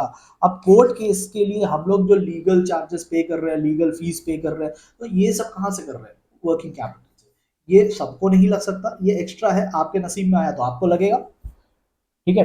आपके फैक्ट्री में किसी वर्कर को चोट लग गया, अब आपको उसका इलाज कराना पड़ रहा है क्योंकि आपके प्रेमाइस में हुआ है, तो then you have to pay for that. These are all special working capital. सबको नहीं लगता, ये स्पेशल है, किसी किसी को लग सकता है, ठीक है। ऑलराइट, नेक्स्ट पार्ट अगर आप देखोगे तो ये मैंने अपना जो कोर्स के साथ में बुक प्रोवाइड करता हूँ उसमें क्वेश्चन बैंक है, और उस क्वेश्चन बैंक का क्वेश्चन नंबर 6 से मैं ये टॉपिक करा रहा हूँ। मुझे ये टॉपिक थोड़ा इंपॉर्टेंट लग रहा है। अगर आएगा तो 4 मार्क्स के लिए आएगा, ठीक है। पहले भी जब आया तो 4 मार्क्स के लिए आया। वर्किंग कैपिटल का रिक्वायरमेंट, तो ये जो मैंने दिया है ना, ये प्रॉपर आंसर है। आपको 4 पॉइंट लिख कर आना है, आप एनी 4 लिख सकते हो, तो 4 पॉइंट आपको बस लिख करके आना है। ये टाइप किया हुआ है तो आपको थोड़ा छोटा लग रहा होगा, जब आप हैंड रिटन करोगे तो ये बड़ा हो जाएगा, 4 मार्क्स के लिए हो जाएगा, ठीक है। तो जिनके पास मेरा हैंडबुक है, आप वहां से क्वेश्चन बैंक में जा करके ये क्वेश्चन खोल करके बैठ सकते हो। जिनके पास नहीं भी है, डोंट वरी, अभी अब तो बहुत लेट हो चुका है, तो अब आप उस चक्कर में मत जाओ। जो इंपॉर्टेंट क्वेश्चंस होंगे वो मैं स्क्रीन पे फ्लैश करूंगा, आप स्क्रीनशॉट ले लेना, ठीक है। स्क्रीनशॉट लेने टाइम देखना कि मेरी इमेज अच्छी आई, भाई मेरे इमेज को इधर उधर मत खराब कर देना, ठीक है। तो ये बहुत इंपॉर्टेंट है, देखो मैं स्माइल कर दे रहा हूँ तो आप स्क्रीनशॉट ले लो, ठीक है। सी, मजाक अलग जगह, अभी सीरियस हो जाता है, ठीक है। समय ज़्यादा है नहीं और समय के पीछे पुलिस भी पड़ी है। तो अभी हम लोग यहाँ पे आते हैं और देखते हैं कि वर्किंग कैपिटल रिक्वायरमेंट किन किन मैटर्स किन किन फैक्टर्स पर डिपेंड करता है। ये क्वेश्चन अगर आप देखोगे ट्रेंड, तो 2002 में आया, 4 साल बाद 2006 में आया, 4 साल बाद 2010 में आया, 5 साल बाद 2015 में आया, फिर 5 साल बाद 2020 में आया। तो 4-5 साल में रिपीट होता है, और अब इसके आने का समय हो चुका है, ठीक है। इसके आने का समय हो चुका है, तो we need to be careful with this topic. इसलिए मैं बोल रहा हूँ कि मुझे इंपॉर्टेंट लग रहा है, ठीक है, बहुत टाइम हो गया है इसे आए हुए, ठीक है। तो इसको डिस्कस करते हैं और डेप्थ में डिस्कस करेंगे। ऐसा नहीं कि रिवीजन है तो मतलब जल्दी जल्दी पार कर दिया, नहीं नहीं, डेप्थ में डिस्कस करेंगे। बाकी जल्दी जल्दी तो आप उस्ताद हो 2x के, ठीक है, तो जल्दी जल्दी तो आप कर ही लोगे। तो मैं तो कम से कम डेप्थ में जाऊंगा तो आपको फायदा होगा। देखो, अच्छा एक और बात बता देता हूँ कि अगर लर्निंग में प्रॉब्लम आए तो यूज कर लेना वो, ठीक है। लास्ट कुछ दिन है तो कंजूसी मत करना, ठीक है। आप देख लो आपको कैसा रहेगा। अगर आपका याद हो जा रहा है, देखो समझ में तो आ ही रहा होगा, उतना तो मुझे कॉन्फिडेंस है कि मैं समझा दे रहा हूँ आपको, उतना तो मुझे पता है, ठीक है। बट किसी किसी का ऐसा होता है कि सर समझ में आ रहा है लेकिन जैसे जैसे टॉपिक्स बढ़ रहे हैं अब याद करना प्रॉब्लम हो जा रहा है। तो इससे पहले कि बहुत देर हो जाए, ठीक है, आप थोड़ा वो देख लेना। चलिए, 4 पॉइंट मैं यहाँ आपको समझाऊंगा। वर्किंग कैपिटल किसको ज्यादा लगेगा? देखो, nature of the business, again बात आ जाती है मैन्युफैक्चरिंग की और ट्रेडिंग की। जैसे वहां पे फिक्स कैपिटल में भी बात किया था, यहां पे भी वही बात करेंगे। देखो, मैन्युफैक्चरिंग बिजनेस है ना, you will require more working capital. Manufacturing business है क्योंकि रॉ मटेरियल ज्यादा लगेगा, लेबर वगैरह के डेली वाले चार्जेस देने पड़ेंगे, तो जब मैन्युफैक्चरिंग करेंगे तो ये सब खर्चे आपके ज्यादा लगते हैं। ट्रेडिंग करोगे तो क्या है, छोटा सा दुकान खोल के बैठ गए, 2 स्टाफ रख लिए, बस वही है आपका, और क्या। डेली थोड़ी ना बढ़ता घटता रहेगा। बट मैन्युफैक्चरिंग करोगे तो रॉ मटेरियल्स लगते रहेंगे आपको, पैकिंग मटेरियल्स लगते रहेंगे आपको, नए नए लेबर्स कभी कभी आते रहेंगे, उसके खर्चे देने पड़ेंगे। तो मैन्युफैक्चरिंग वालों का ज्यादा खर्चा है। Size of the business, very common sense point, ज्यादा बड़ा बिजनेस ज्यादा वर्किंग कैपिटल। फिक्स कैपिटल भी ज्यादा लगता था, वर्किंग कैपिटल भी ज्यादा लगेगा। एक चीज मैं बता दूं, ऐसा नहीं है कि फिक्स कैपिटल ज्यादा लगेगा तो वर्किंग कैपिटल कम लगेगा। Both can be high, both can be low. ऐसा मत सोचना कि if one is high the other will be low, नहीं नहीं। आपको दोनों कैपिटल ज्यादा लग सकते हैं। साइज, अगर आपका बिजनेस का साइज बड़ा है, आपको दोनों कैपिटल ज्यादा लगेंगे। छोटा बिजनेस कर रहे हो, दोनों कैपिटल कम लगेंगे। समझ पा रहे हो ना? ठीक है, समझना बहुत जरूरी है, समझना बहुत जरूरी है। देखो, नेक्स्ट आता है मैन्युफैक्चरिंग साइकिल। ये क्या होता है मैन्युफैक्चरिंग साइकिल? इसको बोलते हैं मैन्युफैक्चरिंग साइकिल। ये जो है ना यहाँ पे, दिस इज मैन्युफैक्चरिंग साइकिल। कि आपका जो पैसा निकला, कैश, ये जो कैश निकला, तो घूम करके फिर वापस कैश जो बना, this one full circle is called manufacturing cycle. तो अगर मैं रेस्टोरेंट्स वालों की बात करूं, तो रेस्टोरेंट्स वालों का मैन्युफैक्चरिंग साइकिल क्या होता है? सुबह वो आते हैं, मटेरियल वगैरह खरीदते हैं, वेजिटेबल्स और जो भी स्टफ्स उन्हें लगेंगे, तो दे बाई ऑल दोज मटेरियल्स। फिर वो उसको फूड प्रिपेयर करते हैं, शाम में बेचते हैं, पैसा आता है, बात खत्म। सुबह कैश लेकर बैठे थे, शाम को वापस कैश आ गया घूम फिर कर। तो उनका जो मैन्युफैक्चरिंग साइकिल है वो वन डे का होता है। I am talking about restaurants. Restaurants का जो मैन्युफैक्चरिंग साइकिल होता है वो वन डे का होता है। बट जो कंपनी एरोप्लेन बना रही है, companies which are making aeroplane, उनको हो सकता है 6 महीने लग जाए। तो उनका मैन्युफैक्चरिंग साइकिल 6 मंथ्स का होता है। अब आप बताओ मुझे, ज्यादा वर्किंग कैपिटल किसको लगेगा? डे टू डे खर्चा किसको ज्यादा लगेगा? इसको ज्यादा लगेगा। क्योंकि रेस्टोरेंट वालों को क्या है, रेस्टोरेंट वाले सुबह कैश लेके बैठे थे, शाम को वापस कैश आ जाता है, तो उसको एक्स्ट्रा पैसे की क्या जरूरत है? उसको वर्किंग कैपिटल की क्या जरूरत? उसका तो पैसा ही डेली आता रहा है। बट इस बंदे का, ये जो एरोप्लेन बनाने वाली कंपनी है, इनका पैसा तो 6 महीने के बाद आएगा। तो 6 महीने तक वेजेस कैसे पे करोगे? 6 महीने तक सैलरीज कैसे पे करोगे? 6 महीने तक ये भी तो मटेरियल खरीदते हैं। प्लेन किससे बनता है? हवा से थोड़ी बनता है। ये भी तो मटेरियल खरीदते हैं। कैसे पे करोगे? 6 महीने तक तो आपका कुछ बनना नहीं है। तो 6 महीने तक आप किस पे डिपेंड हो? आप किस पे डिपेंड हो 6 महीने तक? Working capital. ठीक है, 6 महीने तक आप वर्किंग कैपिटल पे डिपेंड हो। तो अगर आपका मैन्युफैक्चरिंग साइकिल शॉर्ट है, अगर आपका मैन्युफैक्चरिंग साइकिल शॉर्ट है, तो आपको उतना वर्किंग कैपिटल का टेंशन नहीं लेना, क्योंकि पैसे तो आपके पास डेली आ ही जा रहे हैं। बट अगर आपका मैन्युफैक्चरिंग साइकिल लॉन्गर है, तो फिर आपको अपना वर्किंग कैपिटल लेकर बैठना पड़ेगा, क्योंकि 6 महीने तक तो पैसे आने नहीं वाले। 6 महीने बाद तो प्रोडक्ट रेडी होगा, फिर बिकेगा, फिर आएगा, तो इसमें तो 8-10 महीने लग जाएंगे। ठीक है, तो वो था point number 3। And point number 4 होता है रैपिडिटी ऑफ टर्नओवर। रैपिडिटी मतलब एक साल में कितनी बार पैसे आ रहे हैं। देखो, अगर आप वन, एक बार मिटा देते हैं, बहुत कुछ लिखा गया है, एक बार मिटा देते हैं। हाँ, तो अभी यहां पे ध्यान दो, अगर आपका एक दिन में पैसा वापस आ जाता है, तो साल में कितनी बार आएगा? 365 डेज, 365 टाइम्स, 365 टाइम्स पैसा आएगा। तो आपका रैपिडिटी ऑफ टर्नओवर क्या हुआ? 365, 365 टाइम्स आपका टर्नओवर हुआ।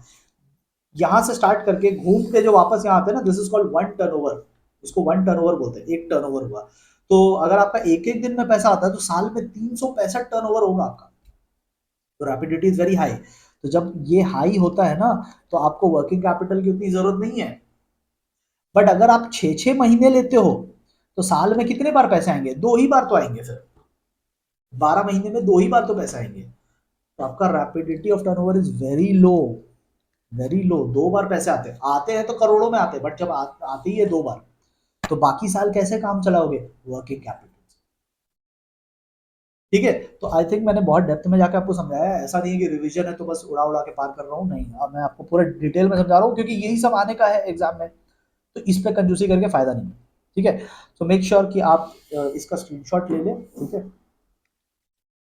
अच्छा, 2 क्वेश्चंस है, ये मेरे क्वेश्चन बैंक में है, तो जिनके पास भी क्वेश्चन बैंक है तो वो आप ये देखो क्या लिखा है बगल में, born to sleep, force to study. किसकी बात हो रही है? आपकी ही तो बात हो रही है यहाँ पे। ठीक है, ये तो आपके लाइफ का मोटो है। Born to sleep and to scroll, force to study. ठीक है, एंड टू स्क्रॉल भी लिख देते हैं यहाँ पे, आप डाल लेना। ठीक है, and to scroll, born to sleep and to scroll. चलो, ये जो 2 क्वेश्चंस है ना, ये 2 क्वेश्चंस इन्हीं टॉपिक से रिलेटेड है जो हमने अभी किया था। तो इसका आप स्क्रीनशॉट ले लो, और जिनके पास मेरा क्वेश्चन बैंक है, तो आप क्वेश्चन बैंक से ये 2 क्वेश्चन कर लेना। देखो सब करने की जरूरत नहीं, जो जो मैं दिखा रहा हूँ, जो जो मैं बता रहा हूँ, उनको उनको करते जाओ, ठीक है। और तो ये आप होमवर्क के लिए कर लीजिएगा। अच्छा, नेक्स्ट टॉपिक जो है वो मैं शॉर्ट में डिस्कस करूंगा। द रीजन इज दिस कि ये पिछले साल आ गया था, तो पिछले साल 5 मार्क्स के लिए आया था, तो भी मैं इसको क्यों डिस्कस कर रहा हूँ, मैं शॉर्ट में डिस्कस करूंगा इसको, क्योंकि ये घुमा फिरा के अभी भी आ सकता है, ठीक है। अदरवाइज मैं इसको नहीं डिस्कस करता, क्योंकि ये आ चुका है लास्ट ईयर, बट ये ना घूम फिर के अभी फिर से आ सकता है। तो इसीलिए देखो, सबसे पहले मैंने, ये मेरे क्वेश्चन बैंक में क्वेश्चन नंबर 3 है, तो जिनके पास भी है मेरा बुक, क्वेश्चन नंबर 3 पे आना। आप देख सकते हैं ये क्वेश्चन कितनी बार आया है, ठीक है, बहुत बार आया है, ठीक है। तो देखो मैं यहाँ पे क्या पॉइंट डिस्कस कर रहा हूँ, आप देखोगे एक नोट यहाँ पे दिया हुआ है, if the gearing is high. तो गियरिंग वर्ड अगर आ जाए ना एग्जाम में, तो बहुत बच्चे कंफ्यूज हो जाते हैं कि ये क्या लिख कर दे दिया। गियरिंग अगर हाई है, इसका मतलब लोन हाई है, तो गियरिंग से आप लोन को मान के चलना, इसका मतलब है कि बोरोइंग मोर है, बोरोइंग मोर है, और अपना फंड लेस है, ठीक है। देखो हमें पैसे जो मिलते हैं, हमें जो फंड्स मिलते हैं, वो 2 सोर्सेस से मिलते हैं। एक होता है इक्विटी, जिसे हम कहते हैं ओन फंड, अपना पैसा, ओनर्स का पैसा, और एक होता है डेट, जिसे हम कहते हैं लोन फंड, मतलब बोरो किया हुआ पैसा, ठीक है। तो 2 सोर्सेस है। तो अभी हम लोग ये डिस्कस करेंगे, जनरली एग्जाम में आता है 5 पॉइंट के लिए, आता है 4 पॉइंट के लिए, आता है जनरली जब आता है, बट ये आ चुका है लास्ट ईयर, तो अभी 5 पॉइंट के लिए तो नहीं आएगा। मैं आपको 2 पॉइंट करा देता हूँ। मेरे को एक्चुअली ये गियरिंग वाला पॉइंट डिस्कस करना था, कि गियरिंग का मतलब होता है लोन्स। गियरिंग हाई है तो लोन हाई है, गियरिंग लो है तो लोन्स लो है। बट अभी डिस्कस कर ही रहे, तो एक बार 2 पॉइंट कर लेते हैं इसका। देखो, pay attention, pay attention. If they ask you कि what should be your capital structure, आपको ज्यादा इक्विटी चाहिए या ज्यादा डेट चाहिए, आप इक्विटी की तरफ जाना चाहते हैं या डेट की तरफ जाना चाहते हैं, तो ये कुछ फैक्टर्स पे डिपेंड करता है। मैं आपको 2 फैक्टर्स कराता हूँ। देखो, पहला फैक्टर है कि आप बिजनेस में कंट्रोल रखना चाहते हो क्या। अगर आप बिजनेस में कंट्रोल, अपनी पकड़ बनाए रखना चाहते हैं, then you should go for loans. Bank से ले लो, डिबेंचर्स के थ्रू ले लो, go for borrowing, go for debt. तो सिर्फ पैसे आएंगे, कंट्रोल आपका बना रहेगा। इस केस में आपको इंटरेस्ट देना पड़ेगा, इस केस में आपको इंटरेस्ट देना पड़ेगा। बट अगर आपको लगता है कि आपके बिजनेस पे 75% कंट्रोल है, और आप 4-5% अगर कंट्रोल डाइल्यूट कर दो तो कोई दिक्कत नहीं है, आपको लगेगा कि चलो अभी 75 है, इक्विटी के थ्रू लोन, इक्विटी के थ्रू पैसे ले लेते हैं, तो इक्विटी में जो पैसा लेकर आता है ना, वो बंदा इन्वेस्टर कहलाता है। इक्विटी में जो पैसा लेकर आता है वो बंदा इन्वेस्टर कहलाता है। वो सिर्फ पैसे नहीं ला रहा है, वो आपके बगल में बैठ जाएगा, नॉट लिटरली मतलब, बट आपके बिजनेस में वो बैठ जाएगा, और वो परमानेंट बैठ जाएगा, वो जाएगा नहीं। वो इंटरेस्ट नहीं लेता, वो डिविडेंड लेगा, मतलब प्रॉफिट में हिस्सा लेगा। तो ये आपको सोचना है। आपको कंट्रोल चाहिए, गो फॉर लोन्स। आप कंट्रोल थोड़ा बहुत रिलैक्स कर सकते हो, गो फॉर इक्विटी, इंटरेस्ट नहीं देना पड़ेगा, क्योंकि डिविडेंड तो कंपलसरी होता नहीं है, बट इंटरेस्ट तो देना पड़ेगा एवरी टाइम, ठीक है। नेक्स्ट पॉइंट आ सकता है आपका नीड फॉर फ्लेक्सिबिलिटी। अगर आप चाहते हो कि आज पैसा ले रहे हैं, बट प्रोजेक्ट में लगाएंगे पैसा, बट बीच में वापस भी कर सकते हैं, मतलब अगर नहीं चला, प्रोजेक्ट नहीं जमा, तो बीच में वापस भी कर, यू नीड फ्लेक्सिबिलिटी। अगर फ्लेक्सिबिलिटी चाहिए, go for loans, go for debt, क्योंकि मैंने क्या बोला, इक्विटी वाला जो है ये परमानेंट है, ये आके बैठ जाएगा और नहीं फिर जाएगा। ऐसा नहीं है कि आज आपको पैसे की जरूरत है तो आज बुला लिए, कल पैसे की जरूरत नहीं रहेगी, बोलेंगे ले जाओ भाई अपना पैसा ले जाओ और जाओ, कहीं नहीं जाएगा। वो एक बार आ गया तो आ गया, अब वो जाएगा नहीं। तो अगर आपको फ्लेक्सिबिलिटी चाहिए, गो फॉर लोन्स, ठीक है। ओके, तो ये चैप्टर में मैंने जो इंपॉर्टेंट पार्ट्स है वो सब करा दिया। अब कुछ छोटे मोटे पोर्शन बचते हैं, जैसे कि need for finance in the business. अब बताओ मैं आपको नीड बताऊंगा क्या। एक टॉपिक है चैप्टर के एकदम स्टार्टिंग में, कि बिजनेस में पैसे क्यों जरूरी है। अब बताओ, 12th के बच्चों को मैं बोर्ड एग्जाम से पहले ये बताऊं कि बिजनेस में पैसे क्यों जरूरी है, हाँ? आपको भी शर्म आएगी ये पढ़ने में, मुझे भी शर्म आएगी बताने में। ठीक है, बट देखो कॉमन सेंस वाले पॉइंट्स है। बिजनेस में पैसे क्यों जरूरत होते हैं, एसेट्स खरीदने हैं, एसेट्स को रिप्लेस करना है, लायबिलिटी पे करना है, रेगुलरली बिजनेस चलाना है, और मार्केट में इमेज बना के रखना है, गुडविल बना के रखना है, बिजनेस अपॉर्चुनिटीज ग्रैब करने हैं, ठीक है, रजिस्ट्रेशन वगैरह कराना है। तो काफी कारण से बिजनेस में पैसे की जरूरत होती है, ठीक है। तो एक टॉपिक वो है बिजनेस, एकदम स्टार्टिंग में है need for business finance. Financial planning वाला एक टॉपिक है। तो ये सब छोटे छोटे टॉपिक है, ये सब एक बार आप अपने एंड से देख लीजिएगा। और मेरा जो फुल वीडियो है उसमें तो ये सब मैंने डिस्कस किया है। एंड एक टॉपिक है, यस, सोल प्रोप्राइटरशिप, पार्टनरशिप और कंपनी, ठीक है, जॉइंट स्टॉक कंपनी, इनको पैसे कहाँ कहाँ से आ सकते हैं, सोर्सेज ऑफ फाइनेंस। तो देखो, सोल प्रोप्राइटर को कहाँ से पैसे आ सकते हैं? अपने घर से लाएगा, सेल्फ फंड, ओन फंड, बोरो कर सकता है, यार दोस्तों से, फैमिली एंड फ्रेंड से बोरो कर सकता है, छोटा बिजनेस है ना। एंड ज्यादा से ज्यादा कमर्शियल बैंक्स के पास जा सकता है। तो दो तीन सोर्सेज आपसे पूछेगा तो कॉमन सेंस से बता देना। पार्टनर्स कहाँ से पैसे लाएंगे? पार्टनर्स पहले अपना घर से लाएंगे, पार्टनर्स कंट्रीब्यूशन आप अकाउंट्स में करते हो ना, पार्टनर्स कैपिटल, वो अपना घर से लाएगा। दूसरा, रिटेन अर्निंग, जो बिजनेस लास्ट ईयर किया उसके कुछ पैसे यूज कर सकते हैं, ठीक है। और they can also go for friends and family, वो भी फ्रेंड्स एंड फैमिली। आप देखोगे पार्टनरशिप वाले चैप्टर में अकाउंट्स में लिखा रहता है ना, A B C and partner, और आप बैलेंस शीट में देखोगे एज वाइफ लोन, तो वाइफ से भी लोन ले सकते हैं, ठीक है। मतलब कहने का मतलब फैमिली मेंबर से ले सकते हैं, ठीक है। एंड कहां से ला सकते हैं? बैंक्स तो है ही, बैंक्स जिंदाबाद। जॉइंट स्टॉक कंपनी, इसके ऊपर तो आप पूरा चैप्टर नंबर 3 करोगे तो इसका तो कोई टेंशन ही नहीं है। चैप्टर नंबर 3 में जो जो टॉपिक्स है, equity, preference, debenture, retained earning, bank loan, financial institutions, factoring, inter corporate borrowing, बहुत चीजें वहां तो सबका नाम लिख सकते हो, ठीक है। तो ये चैप्टर भी खत्म हो गया, ठीक है। अगर आपको हेल्प मिल रहा है तो प्लीज मेरे को भी थोड़ा हेल्प करना, वीडियो को शेयर करके अपने फ्रेंड्स ग्रुप में, ठीक है। और अपने जूनियर्स के साथ भी शेयर कर दीजिएगा, क्योंकि वो अब अगली साल जब पढ़ाई करेंगे तो उनको अच्छा गाइडेंस मिले, तो फॉर दैट रीजन, ठीक है। तो ये वीडियो मैं यहाँ पे एंड करता हूँ। नहीं, बैंकिंग को भी इसी में जोड़ देंगे, ठीक है। तो बैंकिंग के लिए भी थोड़ा रुक जाना। Okay, so now in this video we will discuss about the banking chapter, और इसमें जो भी इंपॉर्टेंट पोर्शन है वो मैं आपको करवाता हुआ चलूंगा, ठीक है। डेप्थ में ही करेंगे, ऐसा कुछ नहीं है, ठीक है। Will do it properly. चलो, सबसे पहले आरटीजीएस। आरटीजीएस में आपको याद क्या क्या रखने हैं? आपको याद रखने हैं आरटीजीएस का full form, real time gross settlement. Full form याद रखना, किसी भी फॉर्म में पूछ सकता है, true false, MCQ, short question, कैसे भी पूछ सकता है, डिफरेंसेस में भी काम आ जाएगा, ठीक है। तो देखो, सबसे पहला आरटीजीएस का मतलब होता है रियल टाइम। पहले फीचर्स पे बाद में आते हैं, पहले इसको थोड़ा डेप्थ में डिस्कस करते हैं। देखो, इसमें दो टर्म्स है। पहला टर्म है रियल टाइम, ठीक है। First term is real time. Real time का मतलब होता है ऑन स्पॉट। अभी मैंने 3 लाख रुपए एक बैंक से ट्रांसफर किया, 3 लाख रुपीज, वो इमीडिएटली नेक्स्ट बैंक में इमीडिएटली वो पहुंच जाएगा। This is the meaning of real time. Real time का मतलब होता है साथ साथ में चल रहा है, ठीक है। और दूसरा आप टर्म देखोगे तो वो है ग्रॉस सेटलमेंट। ग्रॉस सेटलमेंट इसलिए क्योंकि ये जो 3 lakhs है, ये 3 lakhs सेपरेटली ट्रांसफर होगा। अगर मेरे अलावा कोई और भी कंज्यूमर आता है, बैंक का कोई और क्लाइंट आता है और वो 5 लाख रुपए ट्रांसफर करना चाहता है, ठीक है। 3 लाख रुपए मैं ट्रांसफर कर रहा हूं, 5 लाख रुपए कोई और ट्रांसफर कर रहा है, तो क्या दोनों का मिला करके 8 लाख रुपीज बैंक ट्रांसफर करेगा? No, bank will not combine the transaction.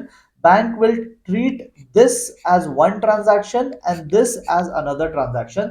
दोनों का ग्रॉस सेटलमेंट होगा, सेपरेट सेटलमेंट होगा, ठीक है। तो बैचेस में नहीं ट्रांसफर होंगे। आइए देखते हैं कुछ फीचर्स। तो ट्रांसफर्स जो होंगे वो इंडिविजुअली होंगे, ठीक है, rather than batches, they will be transferred individually, जो मैंने अभी आपको बात बताई। दूसरा, कम से कम 2 लाख आपको ट्रांसफर करना ही पड़ेगा। आरटीजीएस अगर कर रहे हो तो मिनिमम 2 lakhs, इसलिए मैंने जो अमाउंट लिखा वो 2 lakhs है, ऊपर का लिखा। कम से कम 2 लाख रुपए ट्रांसफर करने पड़ेंगे, ठीक है। और transfer is final and irrevocable. बाद में आप फिर नहीं बोल सकते कि अरे गलती से एक जीरो एक्स्ट्रा लग गया, ठीक है, तो हो जाएगी आपके अकाउंट खाली। अगर एक जीरो एक्स्ट्रा लग गया तो ट्रांसफर वापस नहीं होगा, ठीक है। गलत अकाउंट में गलती से ट्रांसफर कर दिया, गॉन, फिर अब उससे माफी मांगना पड़ेगा आपको। बैंक इसमें कुछ मदद नहीं कर पाएगा। अगर आपके एंड से प्रॉब्लम हुआ है तो bank will not help you, ठीक है। तो आरटीजीएस में जितना मैंने यहां बता दिया एग्जाम पॉइंट ऑफ व्यू के लिए इनफ है, ठीक है। नेक्स्ट, एनईएफटी कम चांसेस है, बट फिर भी मैं वो पॉइंट्स डिस्कस करूंगा जो घुमा फिरा के इनडायरेक्टली वो पूछ सकते हैं, ठीक है, कम चांसेस है। बट सबसे पहले इसका फुल फॉर्म आप याद रखिएगा, फुल फॉर्म क्या हो जाएगा, नेशनल इलेक्ट्रॉनिक फंड्स ट्रांसफर, ठीक है, एनईएफटी का नेशनल इलेक्ट्रॉनिक फंड्स ट्रांसफर, वो हो गया फुल फॉर्म। अच्छा, क्या आपका बैंक अकाउंट नहीं है, ध्यान से सुनना, छोड़ो लिखा क्या है वो छोड़ो, मैं जो बोल रहा हूं वो सुनो, जो मैं बोल रहा हूं वो सुनो। आपका, टॉकिंग टू यू, आपका कोई बैंक अकाउंट नहीं है मान लो, ठीक है, क्या आप फिर भी ट्रांसफर कर सकते हैं एनईएफटी में? यस, आप कर सकते हैं, ठीक है, आप ट्रांसफर कर सकते हैं। मान लो आप अपने फ्रेंड को पैसे भेज रहे हो, आपका बैंक अकाउंट नहीं है, can you still give NEFT transfer? Yes, you can give, although you don't have a bank account, but आप जिस दोस्त को भेज रहे हो उस दोस्त का बैंक अकाउंट होना जरूरी है। आप बैंक में कैश ले जाके दे सकते हो। सपोज आपका दोस्त बोल रहा है मुझे अर्जेंट 10,000 रुपीज की जरूरत है, तो आप क्या करेंगे फिर, आप 10,000 रुपीज कैश ले जाकर बैंक में दोगे और बैंक में जाके बोलोगे ये मेरे दोस्त को भेज दीजिएगा, ठीक है। सो आप कैश ले जाकर दे सकते हैं, तो you need not have a bank account, ठीक है। तो आपको बैंक अकाउंट होने की जरूरत नहीं है, आप कैश डिपॉजिट करके काम चला सकते हो, ठीक है। बट जो आपका फ्रेंड है उसका तो बैंक अकाउंट होना पड़ेगा, बैंक जाएगा क्या, उसके घर पे जाके थोड़ी ना देकर आएगा बैंक, उसके बैंक अकाउंट होना जरूरी है। बात समझ में आई? तो इस पे केस स्टडी बन सकता है, इसलिए मैं इसको करा रहा हूं। और आप कितना ट्रांसफर कर सकते हो, बैंक अकाउंट है नहीं तो आप 50,000 ही ट्रांसफर कर सकते हो, ठीक है ना। ज्यादा बड़ा अमाउंट करना है तो फिर अकाउंट लगेगा, ठीक है। 50,000 तक का ऐसे ही हो सकता है, मतलब even if you don't have a bank account you can still transfer up to 50,000, ठीक है। और ट्रांसफर जो होंगे वो बैचेस में होंगे, बैचेस यानी कि जैसे आप 50,000 ट्रांसफर कर रहे हो, ठीक है, ऐसे ही कोई और 70,000 ट्रांसफर कर रहा है, ठीक है, ऐसे ही कोई और 60,000 ट्रांसफर कर रहा है, ठीक है। एक सेकेंड, छोड़ो हटाओ। तो आप समझ रहे हो ना, और कोई मान लो 50,000 और ट्रांसफर कर रहा है, तो आप सबका ट्रांजैक्शन क्या होगा, जमा होगा, आप सबका ट्रांजैक्शन कलेक्ट होगा यहाँ पे। This is not gross settlement, this is waiting period में चलेगा, and then there will be batch settlement. पूरा ये एक बैच बन गया, दिस इज वन बैच, ठीक है, एंड ये पूरा का पूरा बैच एक बार में ट्रांसफर किया जाएगा, this is NEFT, national electronic fund transfer, ठीक है। इसमें कोई मिनिमम अमाउंट या मैक्सिमम अमाउंट नहीं है। हाँ, अगर आपका बैंक अकाउंट नहीं है तो फिर 50,000 तक ही ट्रांसफर कर सकते हो। जितना एग्जाम पॉइंट ऑफ व्यू से इंपॉर्टेंट था वो मैंने यहाँ पे बता दिया। अच्छा, एक और बात है, हाँ, फॉरेन रेमिटेंसेस नहीं होंगे इसमें, फॉरेन से पैसा आना जाना ये सब नहीं हो पाएगा, ठीक है। ओके, आईएमपीएस इंपॉर्टेंट, ठीक है, आईएमपीएस इज इंपॉर्टेंट। एक सेकेंड, मेरे को ना थोड़ा इसमें इश्यू है।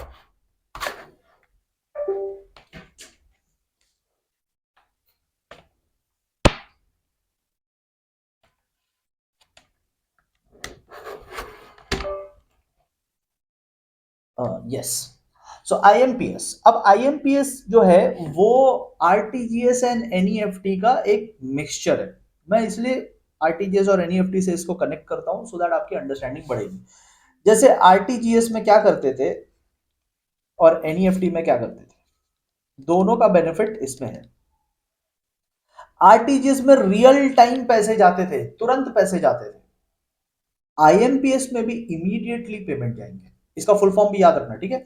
और मैं तो बोलूंगा आप ये वाला फुल फॉर्म याद रखो, इमीडिएट मोबाइल पेमेंट सर्विस, ठीक है, मोबाइल वर्ड भी लिख देना तो आईएमपीएस हो जाएगा पूरा, इमीडिएट मोबाइल पेमेंट सर्विस।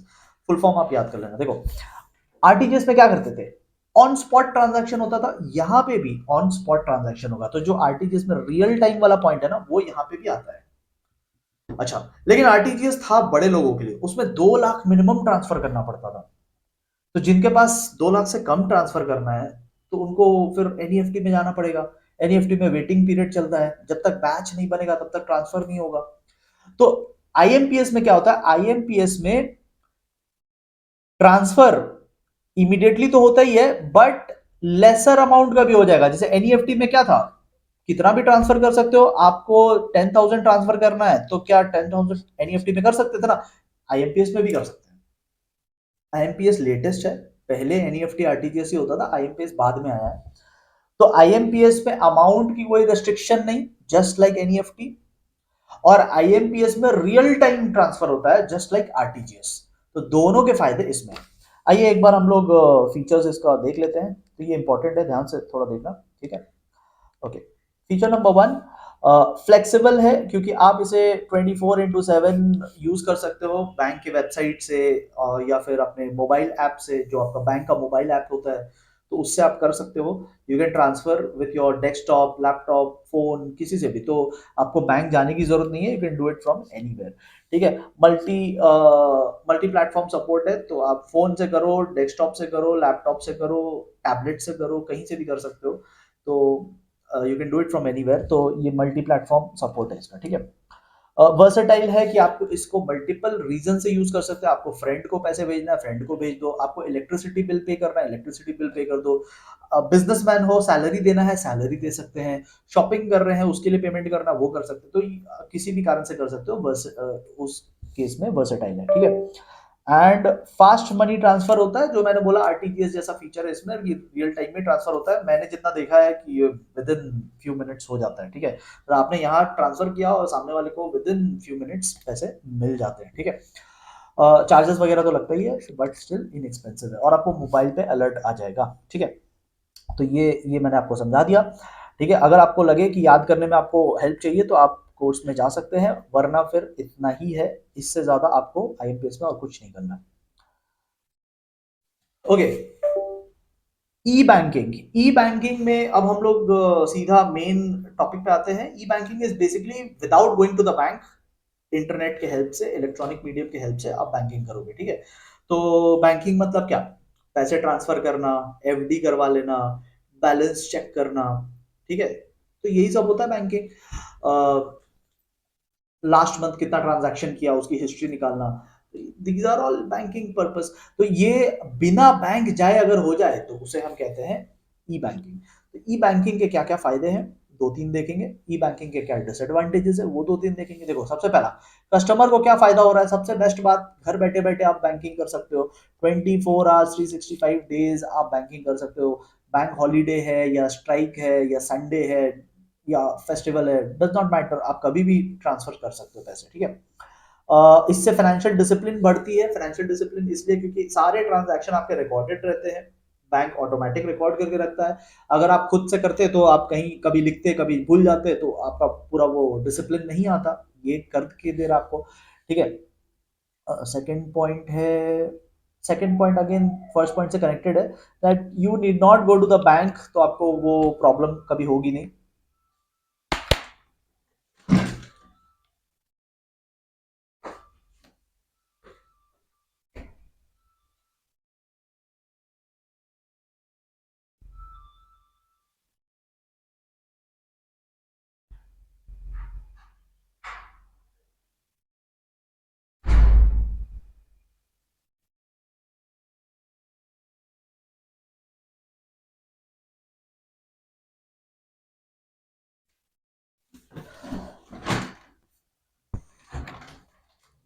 ठीक है, so these are some of the advantages. अच्छा, बैंक को क्या फायदा हो रहा है? बैंक को ये फायदा हो रहा है कि बैंक कंपटीशन में आगे निकल रहा है, बैंक को कॉम्पिटिटिव एडवांटेज मिल रहा है।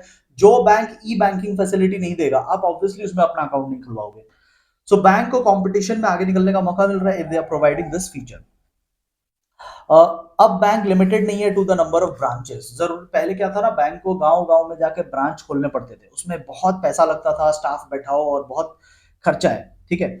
टुडे बैंक्स क्या बोलते हैं कि आप हमारा ऐप डाउनलोड कर लीजिए और हमारे ऐप से ही बैंकिंग कर लीजिए, तो आपको ब्रांच जाने की जरूरत नहीं, ब्रांच खोलने की जरूरत नहीं, तो काफी कॉस्ट इफेक्टिव है, ठीक है। अच्छा, बट सिर्फ फायदे हैं क्या? नहीं, डिसएडवांटेजेस भी है। जहां इलेक्ट्रॉनिक मीडिया आ जाता है, जहां इंटरनेट आ जाता है, वहां प्रॉब्लम्स तो होंगे। सबसे पहला बात, इसमें बहुत खर्चा लगता है। हम लोग तो देखते हैं ना कि यहाँ से ट्रांसफर दबाया, उधर तुरंत मिल गया, बट इसमें जो सिस्टम बैठा है, उस सिस्टम का जो कॉस्ट है, इट्स वेरी हाई, ठीक है। तो ये देखने में बहुत अच्छा लगता है कि यहाँ से ट्रांसफर किया, विद इन फ्यू सेकेंड्स दूसरी तरफ में मिल गया, है ना। बट इसके पीछे जो मैकेनिज्म है, that is very costly. Next, जहां इंटरनेट की बात होगी वहां वायरस वगैरह की बात तो होगी ही, तो ये एक थ्रेट हमेशा रहता है, ठीक है। ट्रेनिंग बहुत जरूरी है, बैंक एम्प्लॉइज की भी, और जो पर्सन यूज कर रहा है बैंक अकाउंट, उसकी भी ट्रेनिंग, उसको भी इंटरनेट के बारे में थोड़ा जानकारी होना चाहिए, ठीक है, पासवर्ड वगैरह शेयरिंग रिलेटेड, तो person has to be well trained. Online business, online transactions easy है, but at the same time it is risky, ठीक है। और हाँ, ये भी है कि अगर ओवरसाइट हो गया, एरर वगैरह हो गया, तो फिर मतलब प्रॉब्लम हो सकता है। आपने अकाउंट नंबर में लास्ट में 2 की जगह 4 दबा दिया, तो किसी और के अकाउंट में पैसा चला जाएगा। आपकी भी गलती हो सकती है, बैंक वालों की भी गलती हो सकती है। तो एक बार अगर ऐसा हो गया तो मतलब फिर तो प्रॉब्लम है। तो वही सब है, इंटरनेट का यही तो प्रॉब्लम्स है।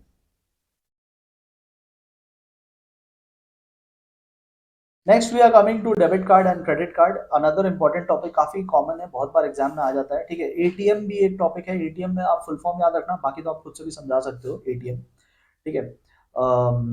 डेबिट कार्ड क्रेडिट कार्ड में क्या फंडा है, देखो डेबिट कार्ड की पहले बात करते हैं, तो we talking about debit card first. तो ये बेसिकली आपके अकाउंट में जितने पैसे हैं ना, उतना आपको यूज करने का परमिशन देता है। जैसे आपके अकाउंट में 1 लाख रुपीज है, तो 1 लाख रुपीज तक का खर्चा आप बाहर जाकर कर सकते हो using your debit card. You can make payment, वो होता है ना, स्कैन करके you can enter your password और आप पेमेंट कर सकते हो। कितना पेमेंट कर सकते हो, जितना आपके अकाउंट में बैलेंस है, ठीक है। क्या यहाँ ओवरड्राफ्ट फैसिलिटी अलाउ है? क्या यहाँ पे आप ओवरड्रॉ कर सकते हो, यानी 1 लाख से ज्यादा का पेमेंट कर सकते हो? द आंसर इज नो, ठीक है। आपकी जो लिमिट है वो आपकी अकाउंट की ही लिमिट है, मतलब जितने अकाउंट में पैसे हैं उतने खर्च कर सकते हो, ठीक है। तो यहाँ पे कोई ओवरड्राफ्ट या फिर जैसे डिफरेंसेस में मैंने लिखा है, क्रेडिट फैसिलिटी अवेलेबल नहीं है, ठीक है। डेबिट कार्ड, एटीएम कार्ड को ही डेबिट कार्ड आजकल बोलते हैं, मल्टीपर्पज है। सभी को मिलता है ये, और इसके आपको एनुअल चार्जेस पे करने पड़ते हैं। डेबिट कार्ड के एनुअल चार्जेस आपको पे करने पड़ते हैं, 500 समथिंग उसमें लगता है, ठीक है। अ, तो बस यही है, सिक्योरिटी वगैरह की कोई जरूरत नहीं, ठीक है। क्रेडिट कार्ड पे आते हैं। क्रेडिट कार्ड में क्या है कि यहाँ पे ओवरड्राफ्ट फैसिलिटी आपको मिलती है, यू कैन ओवरड्रॉ, ठीक है, यहाँ पे आपको वो मिलेगी, क्रेडिट फैसिलिटी अवेलेबल है, ठीक है। जब आप क्रेडिट कार्ड यूज करके पेमेंट करते हैं तो आपका बैलेंस नेगेटिव हो जाता है। सपोज आपने 2 lakhs का पेमेंट किया, तो आप 2 lakhs का पेमेंट कैसे किए?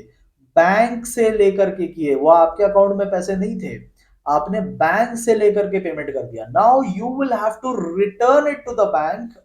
वो जैसे आपकी एग्रीमेंट हुई है उसके अकॉर्डिंग रिटर्न करना पड़ेगा। बैंक ने अगर आपको बोला है कि 15 डेज में रिटर्न करना, तो 15 डेज में रिटर्न करना पड़ेगा।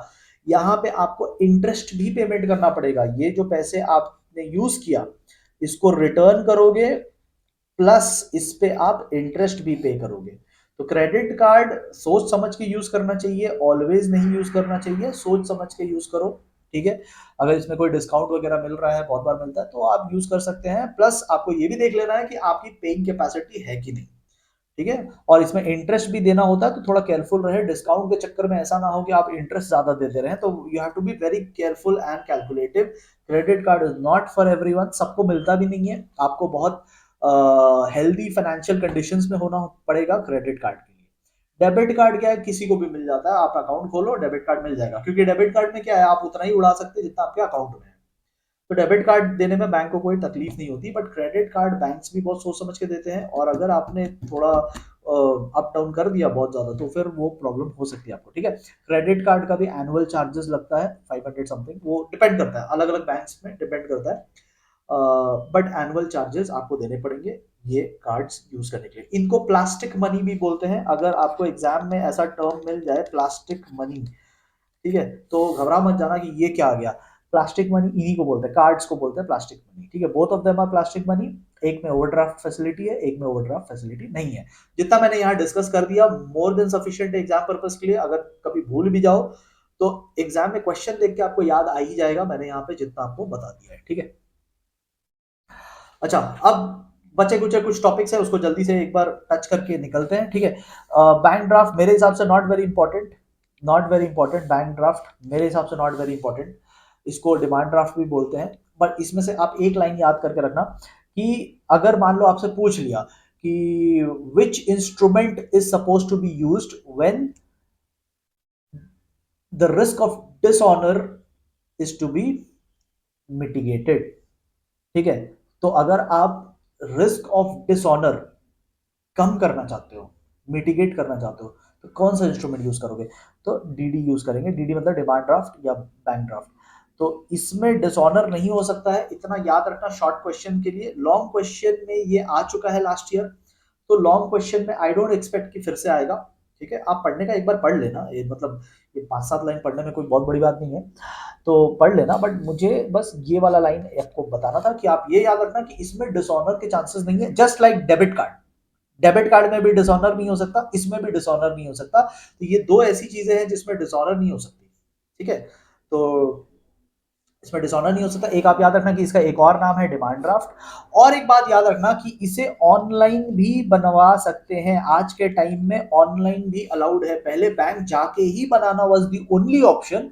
Today you can make it online also. ठीक है, आज ये ऑनलाइन भी बन जाता है, बस इतना याद रखना। ठीक है, एक आप याद रखना यूपीआई का फुल फॉर्म। ठीक है, यूपीआई का फुल फॉर्म याद रखना, शॉर्ट क्वेश्चन में आ सकता है, वैसे लास्ट ईयर आ गया तो अभी बहुत कम चांसेस है। तो यूपीआई का फुल फॉर्म याद रखना। ठीक है, और ई वॉलेट, ई वॉलेट का आप याद रखिएगा। ये सब ना न्यूली इंट्रोड्यूस टॉपिक है बाय द वे, बहुत लोगों को पता ही नहीं है कि कुछ टॉपिक्स इंट्रोड्यूस हुए हैं। तो मैं, चलो मेरे साथ रहोगे तो मैं करवा ही दूंगा, ऐसे भी तो कोई टेंशन की बात नहीं है। यूपीआई से आप सब फुल फॉर्म याद रखिएगा। ई वॉलेट, ई वॉलेट पे आते हैं। तो ई वॉलेट क्या है? बेसिकली जैसे पेटीएम वगैरह हो गया, ये आपके बैंक से कनेक्टेड रहता है। आपको अपने बैंक डिटेल्स इसमें प्रोवाइड करने होते हैं, तो ये आपके बैंक से लिंक हो जाता है। ठीक है, जैसे हम लोग वॉलेट में पैसा कैरी करते हैं, वैसे ई वॉलेट में हमारे बैंक से पैसे ट्रांसफर हो सकते हैं। तो जैसे मैंने अपने पेटीएम ई वॉलेट में 2000 रुपीज ट्रांसफर कर लिया। अब मैं कहीं जा रहा हूँ, किसी रेस्टोरेंट में खाने जा रहा हूँ और मुझे वहां पेमेंट करना है, मैं कैश कैरी नहीं करता। ठीक है, और मुझे बैंक का वेबसाइट से खोल कर बार बार ट्रांजैक्शन करना वो मुझे रिस्की लगता है। तो मैं क्या कर सकता हूँ, पेटीएम में मैं हमेशा 2000 रुपए ट्रांसफर कर लेता हूँ। तो कहीं भी मुझे पेमेंट करना होता है ना, पेटीएम से यूज करके पेमेंट कर देता हूँ। ठीक है, इससे मेरा रिस्क भी कम रहता है बार बार, क्योंकि उस अकाउंट में उतने भी पैसे है नहीं, 2000 रुपए रखता हूँ उसमें, तो उससे मैं पेमेंट कर सकता हूँ। और अपने बैंक अकाउंट को आई डोंट यूज एवरीवेयर, तो उससे बैंक अकाउंट भी सेफ रहता है। This is basically e wallet. Instead of using cash I am using my e wallet. ठीक है, अब तो यूपीआई आ गया तो गेम ही चेंज हो गया है पूरा, वरना पहले ई वॉलेट का ज्यादा इंपॉर्टेंस था। ठीक है, तो ये डेबिट कार्ड वाला ही फैसिलिटी प्रोवाइड करता है, मतलब बेसिकली पेमेंट करने का काम आता है। ठीक है, दैट्स इट। अगर इस चैप्टर में कुछ छोटा मोटा पोर्शन रह गया है, जैसे कि ATM, direct debit, direct credits, तो वो सब आप एक बार खुद से भी पढ़ सकते हो, not a very big thing. Mobile alerts है ना, वो सब चीजें जो है, तो वो आप एक बार देख लेना। जितना एग्जाम पॉइंट ऑफ व्यू से इंपॉर्टेंट था वो मैंने यहाँ पे करा दिया है। ठीक है, पहले इन टॉपिक्स को करिए, उसके बाद ही आप जो अदर पोर्शंस है उसको करना। ठीक है, जब तक मेरी अगली वीडियो आएगी तब तक आप इनको 2 से 3 बार रिवाइज कर लेना। देखो, एक बार पढ़ के कोई फायदा नहीं है, आप तब भी जीरो पे ही रहोगे। 2 बार जब पढ़ोगे तब आपको थोड़ा कॉन्फिडेंस आएगा, रेपिटेशन से कॉन्फिडेंस आता है। इको एग्जाम से पहले बहुत लोगों ने मुझे बोला कि सर पढ़ तो लिए लेकिन कॉन्फिडेंस नहीं आ रहा। कॉन्फिडेंस इसलिए नहीं आ रहा कि आप रिपीट नहीं कर रहे। तो मैं उस टाइम बोलना नहीं चाहता था उनको, क्योंकि बहुत एंड हो चुका था, तो अभी मोरल डाउन हो जाएगा। बट अभी आपके पास टाइम है, यू हैव टाइम। 2 बार जब आप करोगे तो आपको थोड़ा कॉन्फिडेंस आएगा। थर्ड टाइम जब आप करोगे ना, तब आप रिलैक्स्ड हो जाओगे। ठीक है, तो 3 बार कम से कम करना है। अगर if you have lot of time तो आप फिर और भी कर सकते हैं, depends on person to person. But at least try कि आप 2 to 3 टाइम्स तो करें। 2 बार करोगे तो कॉन्फिडेंस आएगा, थर्ड टाइम करोगे तो एकदम चिल्ड रिलैक्स हो जाओगे। 3-3 बार अगर कर लिए ना तो एकदम रिलैक्स हो जाओगे। ठीक है, फाइनल डे में अगर आप ये वीडियो देख रहे हो तो 2x की स्पीड पे देख लेना, अदरवाइज थोड़ा स्लोली ही देखना। ठीक है, खैर आप थोड़ी ये बात सुनोगे, आप तो 2x ही देखोगे। चलिए, thank you so much for watching this video.